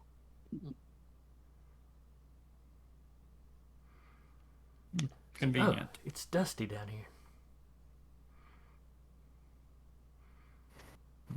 It's an old, ancient room. So what all do we see in this room? It looks like old. It looks like a lab of some kind. Most of the equipment has been rolled out. There's still desks, there's still chairs. Some of those kind of heavy duty benches, like you'd see in a or counters, like you'd see in like a chemistry lab or something. But there's no equipment laying out anywhere. They must have cleared it out.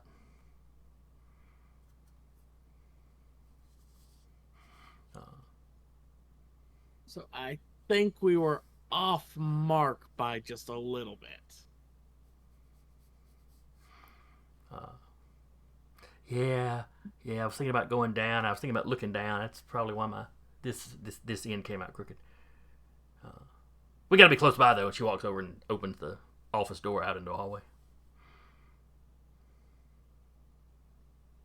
Yeah, we can go ahead and explore the space a little bit, try to get in. All right. Yep. So you look around and you realize pretty quickly you're probably one floor up from where you need to be as well. Ah, Not too terrible. well, Yeah. we can,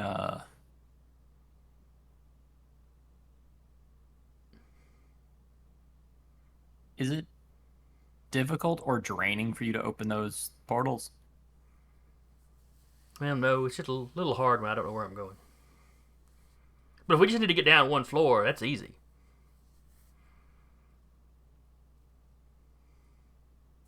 Yeah, I just wanted to know if it was going to be more difficult to open another portal or just punch through the floor. Oh, punching through the floor would be easier. Okay. And she seems to take that as permission to punch through the floor. And proceeds to punch through the floor. Yeah, I mean, like, random destruction of property is not going to be a red flag. Because, they think the dude's a giant monster. It's going to be some random destruction.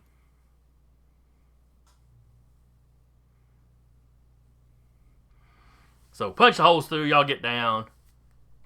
You have no problem at that point leading them to the big metal door. Okay, now that we've got more light, does the big metal door look like it opens from this side? Oh yeah, it can definitely open from this side.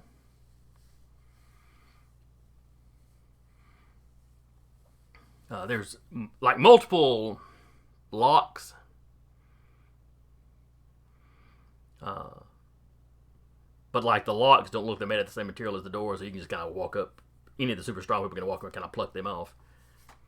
And then you kind of, it slides like crossbars out of the way when they're unlocked. You can... With that, there's still a crack in the door, correct? Oh yeah. It's like a window slit or like an eye slit kind of thing. I will speak from the other end of the door. Hello, we're here. And I look towards Aurora saying, do you have anything that can like detect energies on you by chance?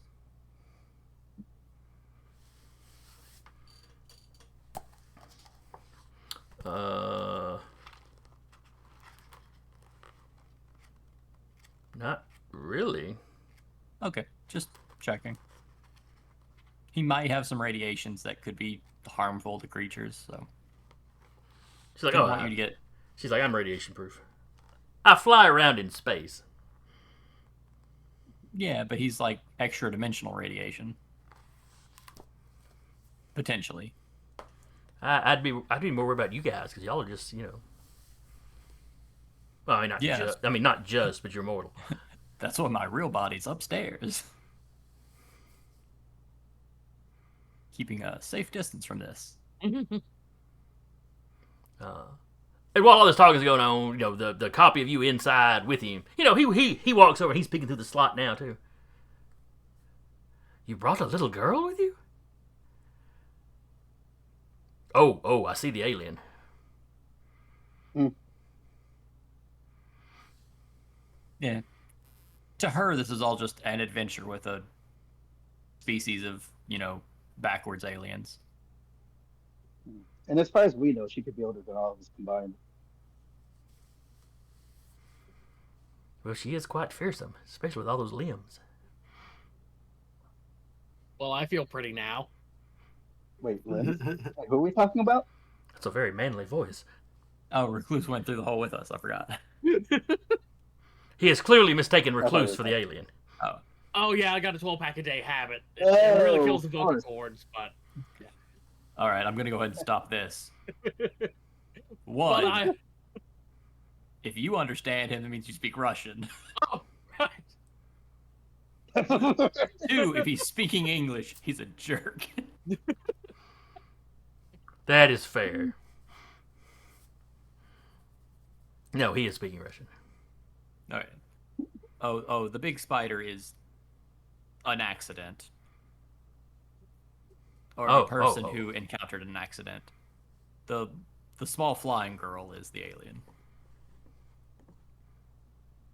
She looks very human. My name's Bruce. I'm a shark. He speaks Russian, Bruce. Oh. I do not. I will translate. This is Bruce. He claims he is a shark.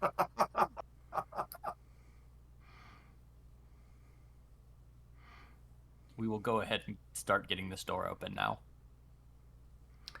He seems almost giddy with excitement as he starts hearing the door open.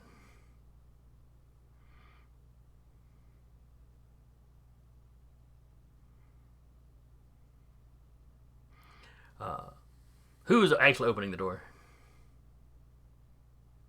Recluse is fine just going up and popping off the locks himself. Okay. So you pull it back, you start to open the door. The second there is a gap in the door,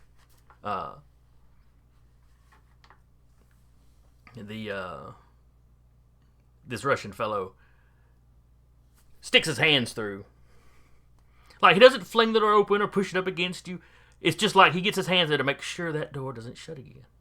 Mm-hmm.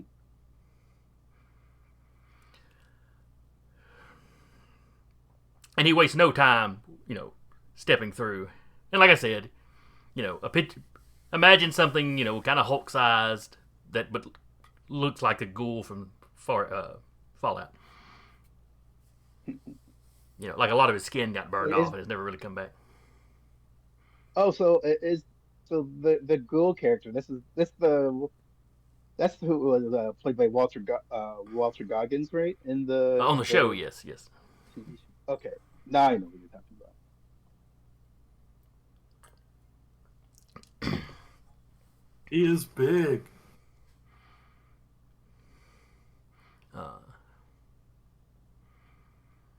He thanks all of you, but he's thanking you in Russian, so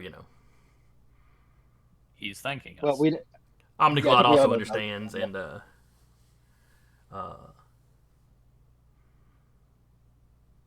Aurora tells him he's welcome in Russian. Oh, look at you! How long have you known Russian? I don't know. A few minutes, a half hour. Once I was around people speaking Russian, I started knowing it. Oh. She's like, most of us can communicate with any sort of mortal. She's like, I couldn't write in Russian or anything.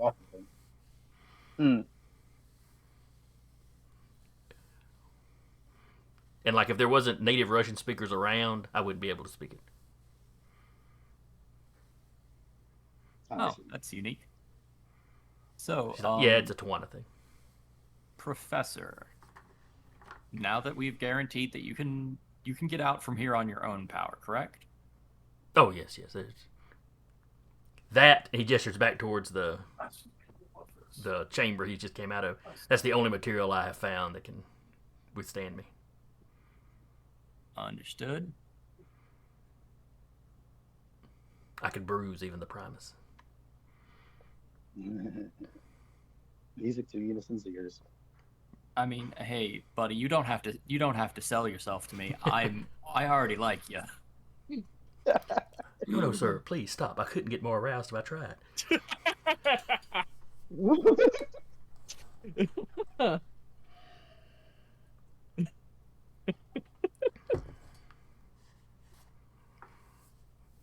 So,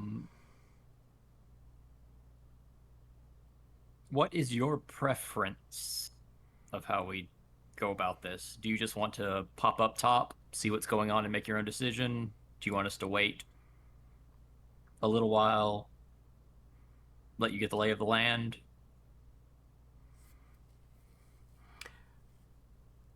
Which, admittedly, the land is very strange right now. Yeah, right. Don't get used to it. You seem to be... How can I put this? Spying. Thus, being stealthy.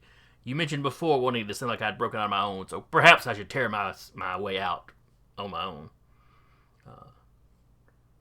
And then I will make my way out of the city, or well, into the city, out of the city, whatever, to figure out what is going on. If everything you've told me is true, is there a way for me to contact you? Does Probably your shouldn't be on the radiation steering wheel. affect radio, and do you affect electronic signals in any way I that you know of? haven't had a chance to interact with any electronic devices since the accident. I will hand him my phone real quick and show him how to call. Well, not getting a signal this far underground and all, Yeah, but but yeah, I mean the you show him how the touch screen works. He This can is- work that no problem. yeah, this is a phone that's wireless. Fascinating. It's so thin. Oh, It's boy. what people like these If only days. if only we had the time to warn them about the internet, but that would take all week. True. But if you look in the phone book, you can see the name Recluse. That's that guy. Ah, I see. So you can hit that and press call, and it will dial his phone, and he can answer. There's also a lot of weird names in there that are kind of crossed up signals. All those are people I'm like spying on, so they're not going to be super useful for you to call. I see. I will only call Recluse. Thank you. All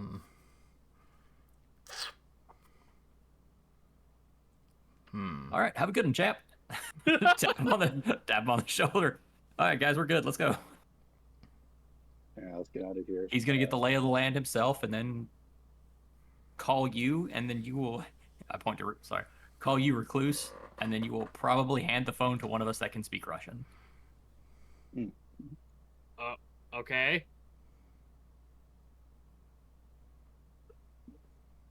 Yeah. Do you want to tell him that we'll? I don't know, first of all, are you willing to help him transition once everything calms down and we destabilize the world?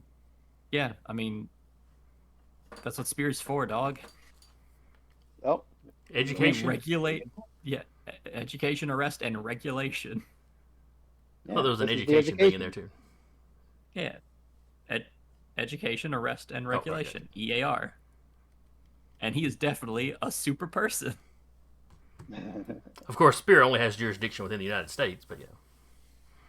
Right, but since he's technically still a member of the USSR and a communist, he could extradite himself as a refugee to the United States. But anyway, so he's got your phone in one hand as he goes trotting off to the elevator shaft to start tearing his way through. Man. You know, I have to admit, his pants also lasted really well. He's not wearing pants. Oh. Whoa! You didn't tell us that.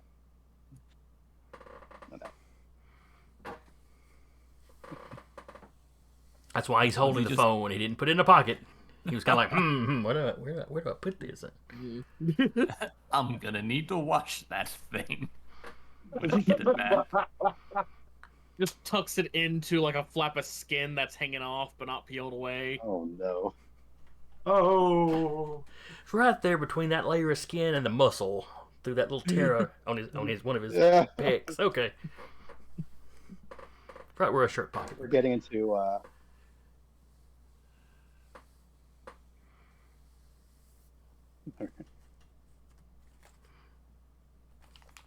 Oh, So, before that's the last statement to him. About how long do you think you'll need up there to get enough information to know whether or not? I'll question some of the people that I ran into, see what they can tell me. All right. I mean, if local Russians are telling me the same thing you're telling me, then it's probably true. And by the way, can you please not kill anyone? That's kind of a thing with us. I shall make the endeavor. Thank you. If I'm attacked, I can make no promises, but There's gonna be power individuals up there. You will have a fairly rough fight, actually. Now that I think about it. I could use the exercise. All right. But he's like, I'll try to spare whoever I can.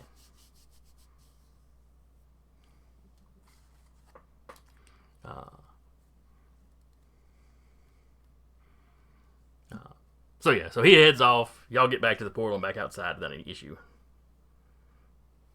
We just want to trot off and let him wreak havoc. Well, again, we need to get this intel back to the resistance as soon as possible. So I don't know. Okay, cool. Let's get the Omniglot. Text the information. We're golden. Are cloud services still active? We could Dropbox this stuff. It's papers, dog. We're not sending programs. She pulls out a tablet and starts. Huh? Yeah, I can access my Starlink account from here. Yeah, let's just. They've literally got Starlink set up in the area. Yeah, we can just airdrop it.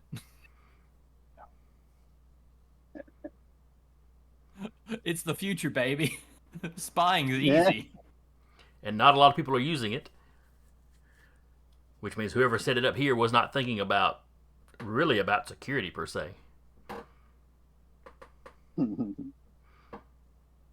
Their communications are going through, are encrypted or whatever. But nothing is stopping you from just logging onto the Starlink network if you already have login credentials.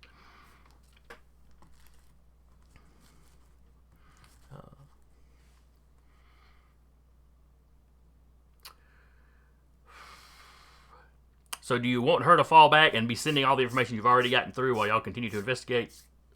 Yeah, I vote that. that sounds like a good idea. Because there's still got to be more on the space that we need to dig into. Okay. And we can wait until the giant monster attack, where we have extra distractions. Yep. All right, so y'all make y'all's way further into town. And you're seeing a lot more activity. It's not this is really a fully functioning city again yet. But clearly they've moved a lot of people. Clearly there are people moving in. Like I said, you got that one big apartment block that seems to be fairly full. You have a few small businesses around this area. Some restaurants. Groceries. The sort of stuff you need with people actually living here. You see what you were thinking of as a communication center is a larger facility. You seriously doubt all of that's dedicated to communications. But it's got the dishes and stuff and antennas up on the roof of it. There's security guys patrolling the area. People coming and going are like having to badge in. You're seeing people in lab coats coming and going. This is clearly a research facility that is in operation.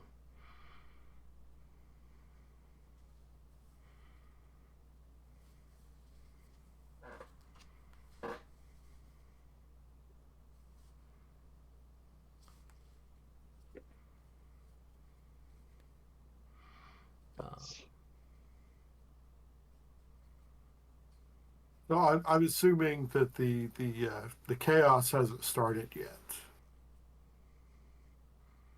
It doesn't look it. Nobody looks like they're overly alarmed at the moment. You know, there's security guys patrolling, but they don't seem to be like extra. You know, they don't seem to be on alert like something is going on. It looks like regular patrols, people stationed at the doors, that sort of thing. You know, like you would expect any government research facility. Right.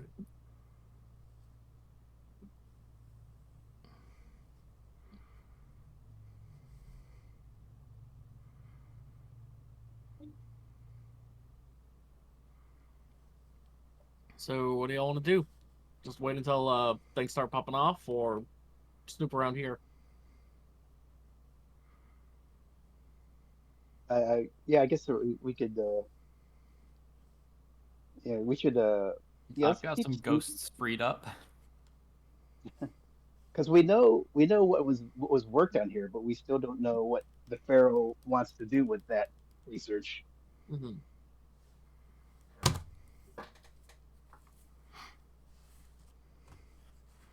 All right. Did you leave any of the Unisons back watching your buddy?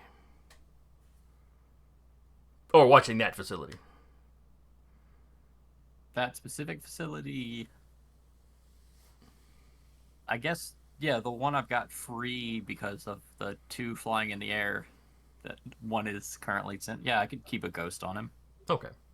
So yeah, he goes through and he starts tearing his way, going to the shaft. It's like he doesn't have any problem tearing through what they've set up.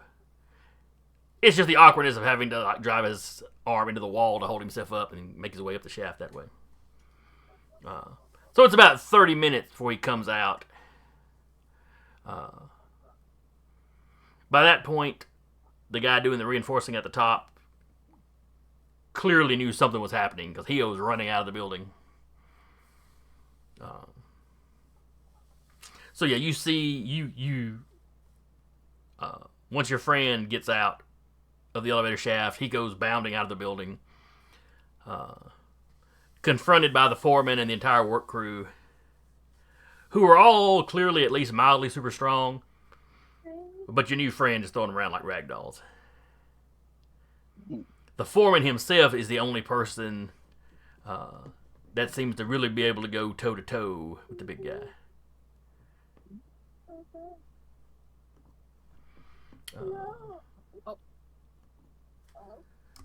I didn't impress any of them can go toe to toe with him, even if they're super strong. Because I bet he's really strong. He definitely sent some of the guys flying, but give me a intelligence roll, Unison.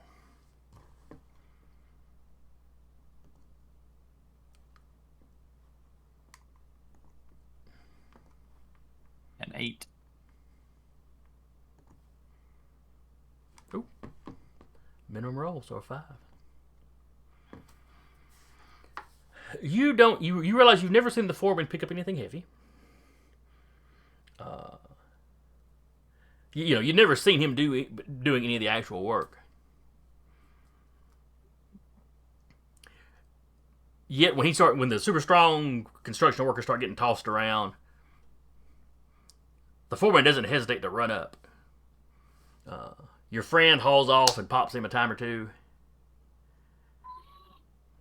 And like the second lick, the guy's got a slightly bloody lip. But then he smiles and grabs a steel beam and sort of bats your buddy.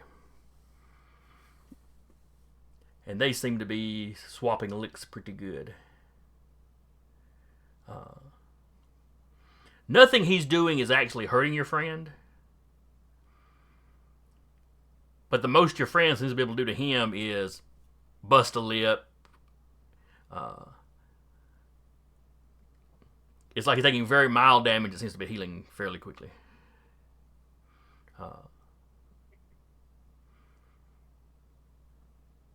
It might be an energy absorption thing. Could be. Yeah, I bet he's absorbing the hits. You know, like I said, any given hit you see him take, it looks like a little bit he's getting through. But then, you know, some absorbers, you know, can use that power for something. Some absorbers absorb and heal. You know, you're not exactly sure what this guy's tricks are, but I mean, I'll go ahead and, as an invisible ghost, just be like, yeah, it seems like he's using some sort of energy absorption. You might be better off just throwing him a large distance.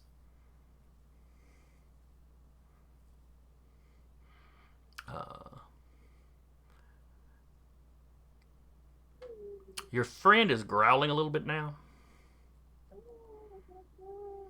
But he does look over from wherever you're, you know, I don't know if you became visible or not. Probably not since there's other witnesses. But, you know, he kind of glances over in whatever direction your voice came from and kind of gives a nod.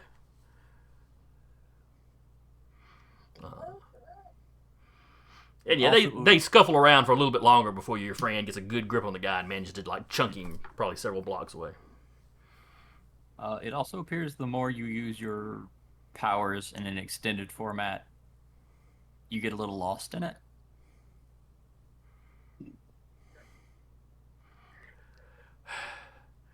No, just angry fighting. And thinking about the fact that this man would put me back in that cage if he could. I'm okay. I should probably get out of here. Just keep all engagements kind of limited time, and you should be fine. And then he takes off. You can hear where some of the construction guys have gotten to, you know, one of their vehicles and it is calling in what's going on.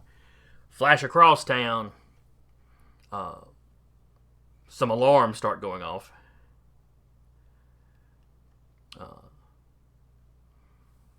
A message starts playing through a speaker system in the area. And it gives the message in English, and then it repeats it in Russian and a couple of other languages.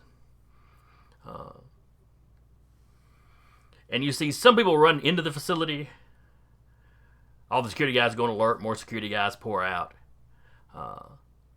Some people seem to be scrambling to their vehicles to go somewhere else. Do we see Steele in and amongst them? Everybody give me awareness checks as you're looking around.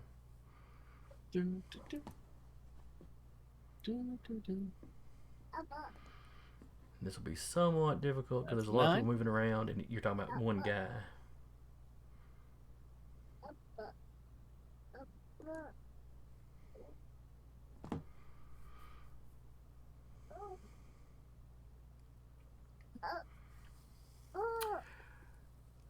So yeah, 8's the number to beat. Everybody at least tied that. Yay. So some of you don't notice it at first, and the other, you know, everybody else points you to him. It's the guy in the powered armored suit. It is the guy in the powered armor suit that steps out onto a balcony. Of course, he has the suit. Naturally. And you know, he's not wearing a helmet at the moment. But he steps out with a little microphone and starts telling everybody, please remain calm. There is an incident in another part of town. There is no reason to believe that it will spill over this far. But they are going into lockdown as a precaution. You know, any of you not currently on duty, please return to your homes. Anyone basically on the clock, please get into the, you know, even if you're on break or whatever, get into the facility. You know, the facility is going into lockdown.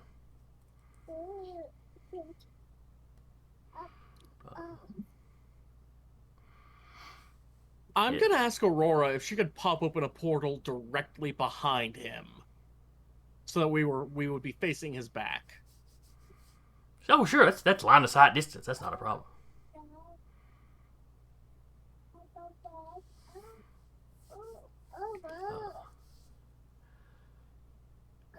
So she does her little thing. Space folds open in front of her. And where you're looking at, you can see space folding open in behind Steele. And you're hearing it through the portal. You hear a woman's voice basically telling him to look out. You know, probably somebody, inside, not out on the balcony with him, but like inside that saw this happening. So he spins around, and what looked like a decorative shoulder, a bit on his shoulder, sort of folds around his head, so he's now in a helmet.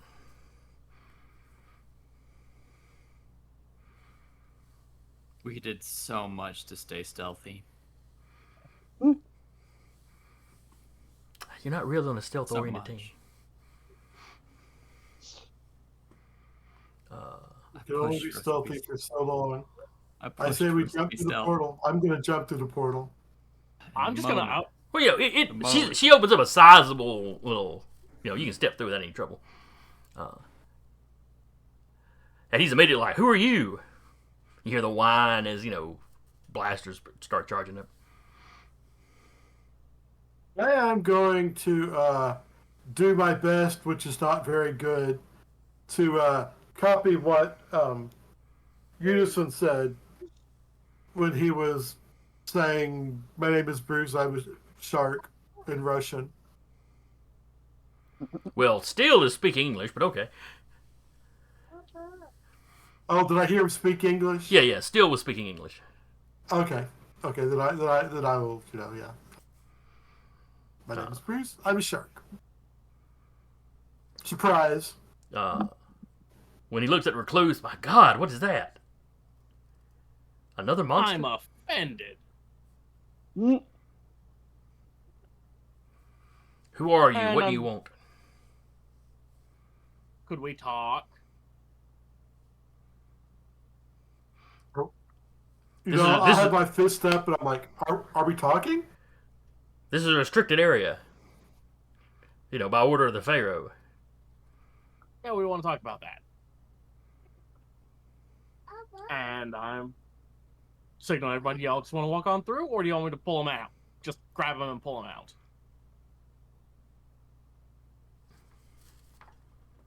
Oh, we're punching. I mean, this is the route you have chosen to take. Go full steam, whatever plan you had. Just gonna try and grab them and pull them through. All right, everybody roll initiative for me. Yep. I have pre-rolled for the NPCs.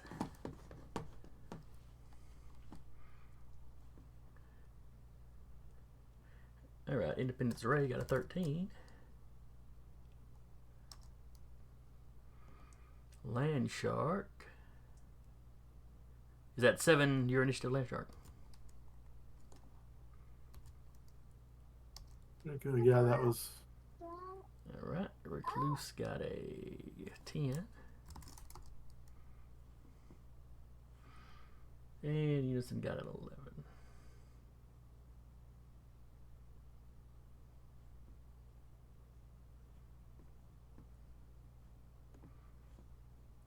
Sorted into descending order. Alright, so top of the order is Ray, Unison, and Recluse in that order. Okay, I will. Oops, sorry. I'll just go ahead and open up with a quick blast on Mr. Steele here. Okay.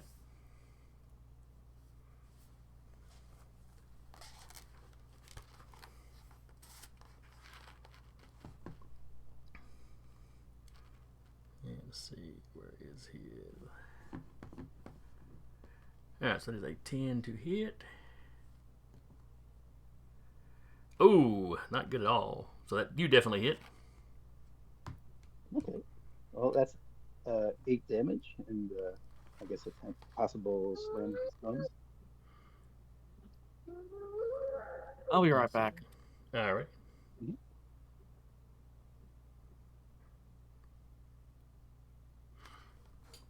Alright, so he takes some damage. You beat him by 5, so there's also a chance for a knockback or a stun. Let's roll for the knockback. So give me a roll with just your power rank. He goes flying, and then see if he is stunned. You know, I'd like to. Oh no, it's too late. No, yeah. I was gonna increase the effect value, but I should have done that before I made the roll. All right, so you knock him back, but he is not stunned. Okay. So he goes flying back off the balcony.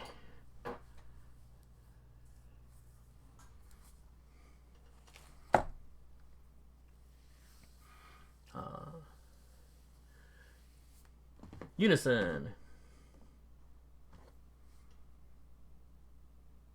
Huh. So, stepping through. Where are the people that were yelling? So you have the balcony. He was standing right up the edge of the balcony talking to people. You open the portal behind him, basically blocking between him and the door back into the building. You know, big glass, fancy doors. Somebody inside screamed. So from your standpoint, you're stepping through the portal. This person's back behind the portal somewhere. Okay. You know, you can pick around the side or whatever you want to. You see a young woman, you know, lab coat. She's got a tablet, pair of glasses, you know, colorfully dyed hair.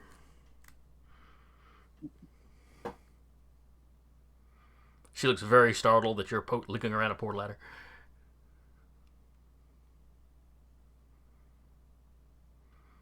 Afternoon.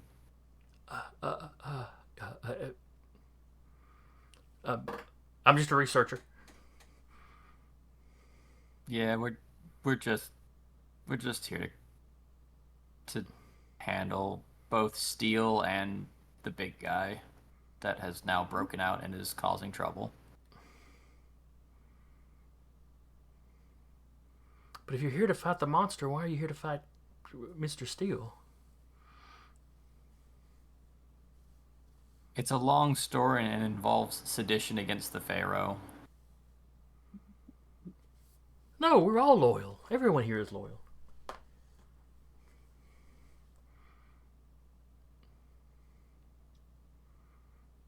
Give me a willpower roll, see how convincing you are. Man, I wish I had any way to make it. Ugh.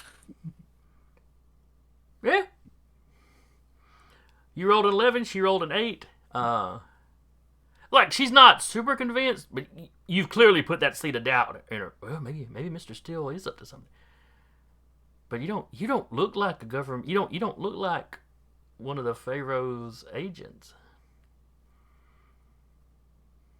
And you have noticed all the Pharaoh's agents do tend to have that kind of Egyptian-y outfits. And you're, you know, a technicolor nightmare.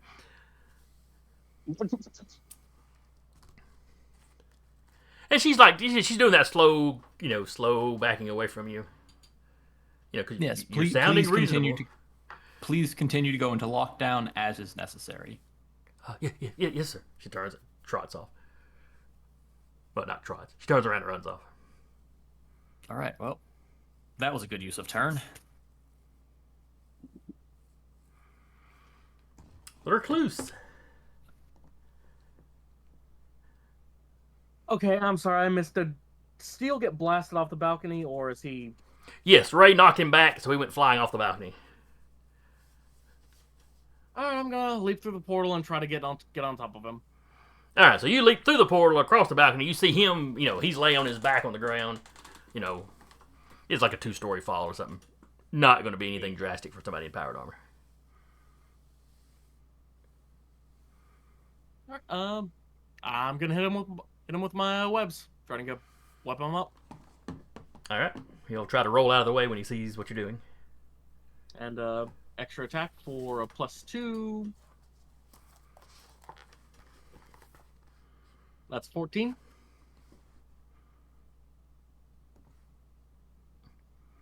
9.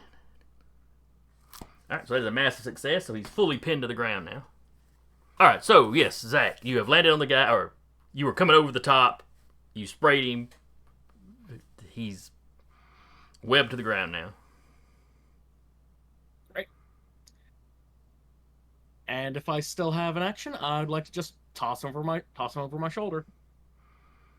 Well, no, you used your actions webbing him. That was your attack. Yeah. So you basically land and kind of standing over him while he's webbed to the ground.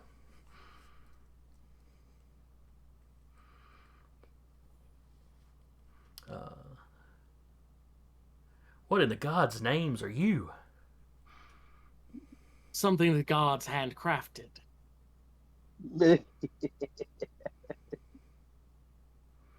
Not the Nitcher.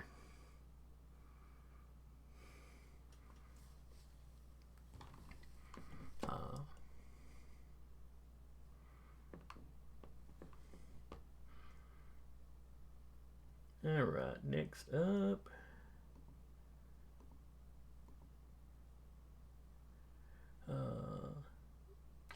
This is a fist fight with armor-suited guys, so Omniglot is not jumping through the portal. Landshark.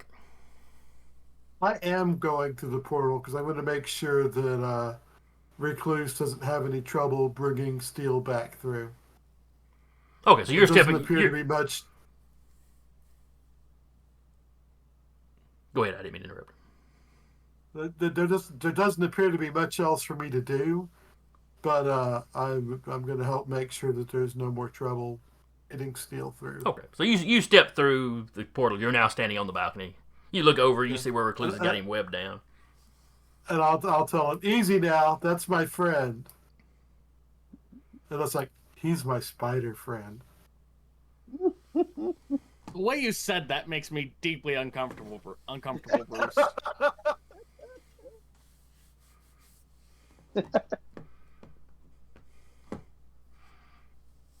You're the person. You're the friend that he refers to any time somebody accuses him of hating spiders. God. Oh boy. All right, then we drop down.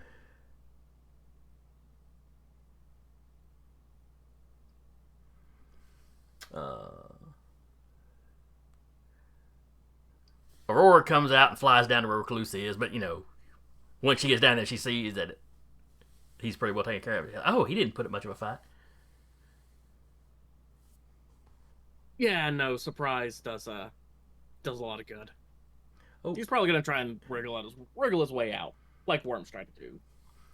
Okay, I accidentally skipped. Steele should have gone before.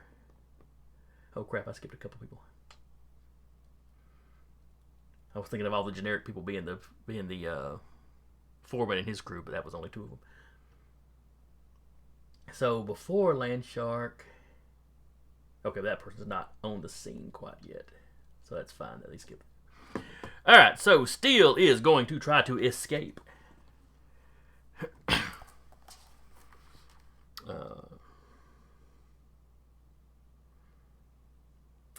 This is the material strength. What is the material strength of your webs?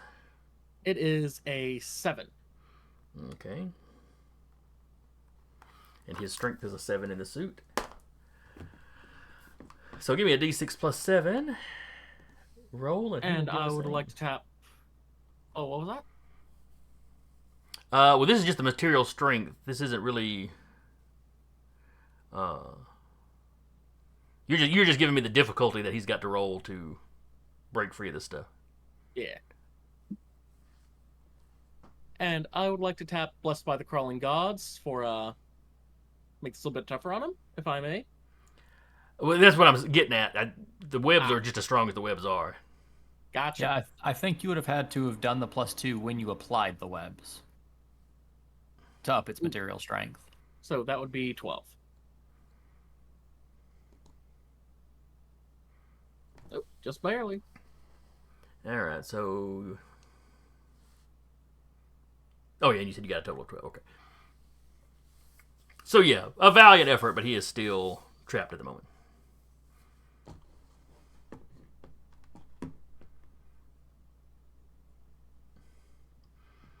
Let's see, then Aurora went. And we are back to Ray, but it is also right at 4 o'clock. Yes. So do we want to start? Do we want to stop here and carry on next session? I think so. I have to. I've got an hour before my next game session. Okay. Then in that case, we will stop here.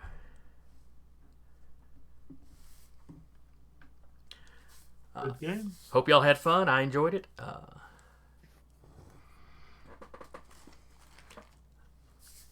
The other site took a little longer than I thought it would. Though I had kind of figured y'all to end up getting in a fight with the foreman and his crew.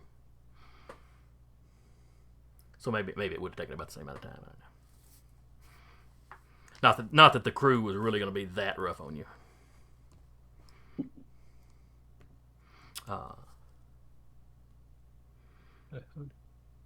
I do enjoy how this is now Unison looking at Recluse. Because we took all this time to be stealthy to try to figure out what they were doing, and then we just happened to see the man while we have a distraction, and you immediately go, "Ooh, shiny thing!"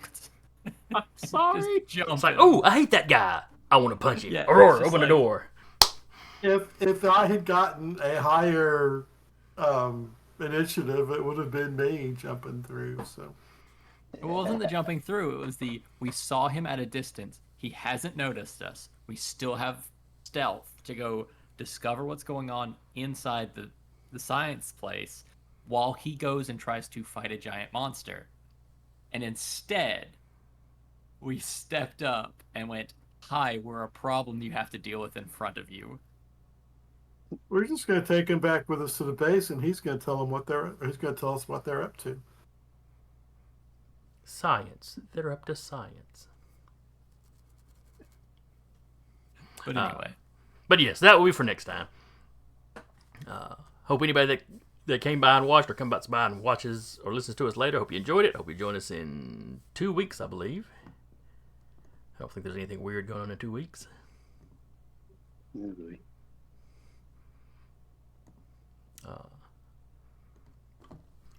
So yeah, we will see y'all then. Again, I was your GM for the day, Jason, and with me has been Zach playing Recluse, Thank you for joining us. Mike playing Independence Ray, All right, everybody. Taylor playing Unison, See ya. and Curtis as Landshark. Laters. And we will see y'all next time.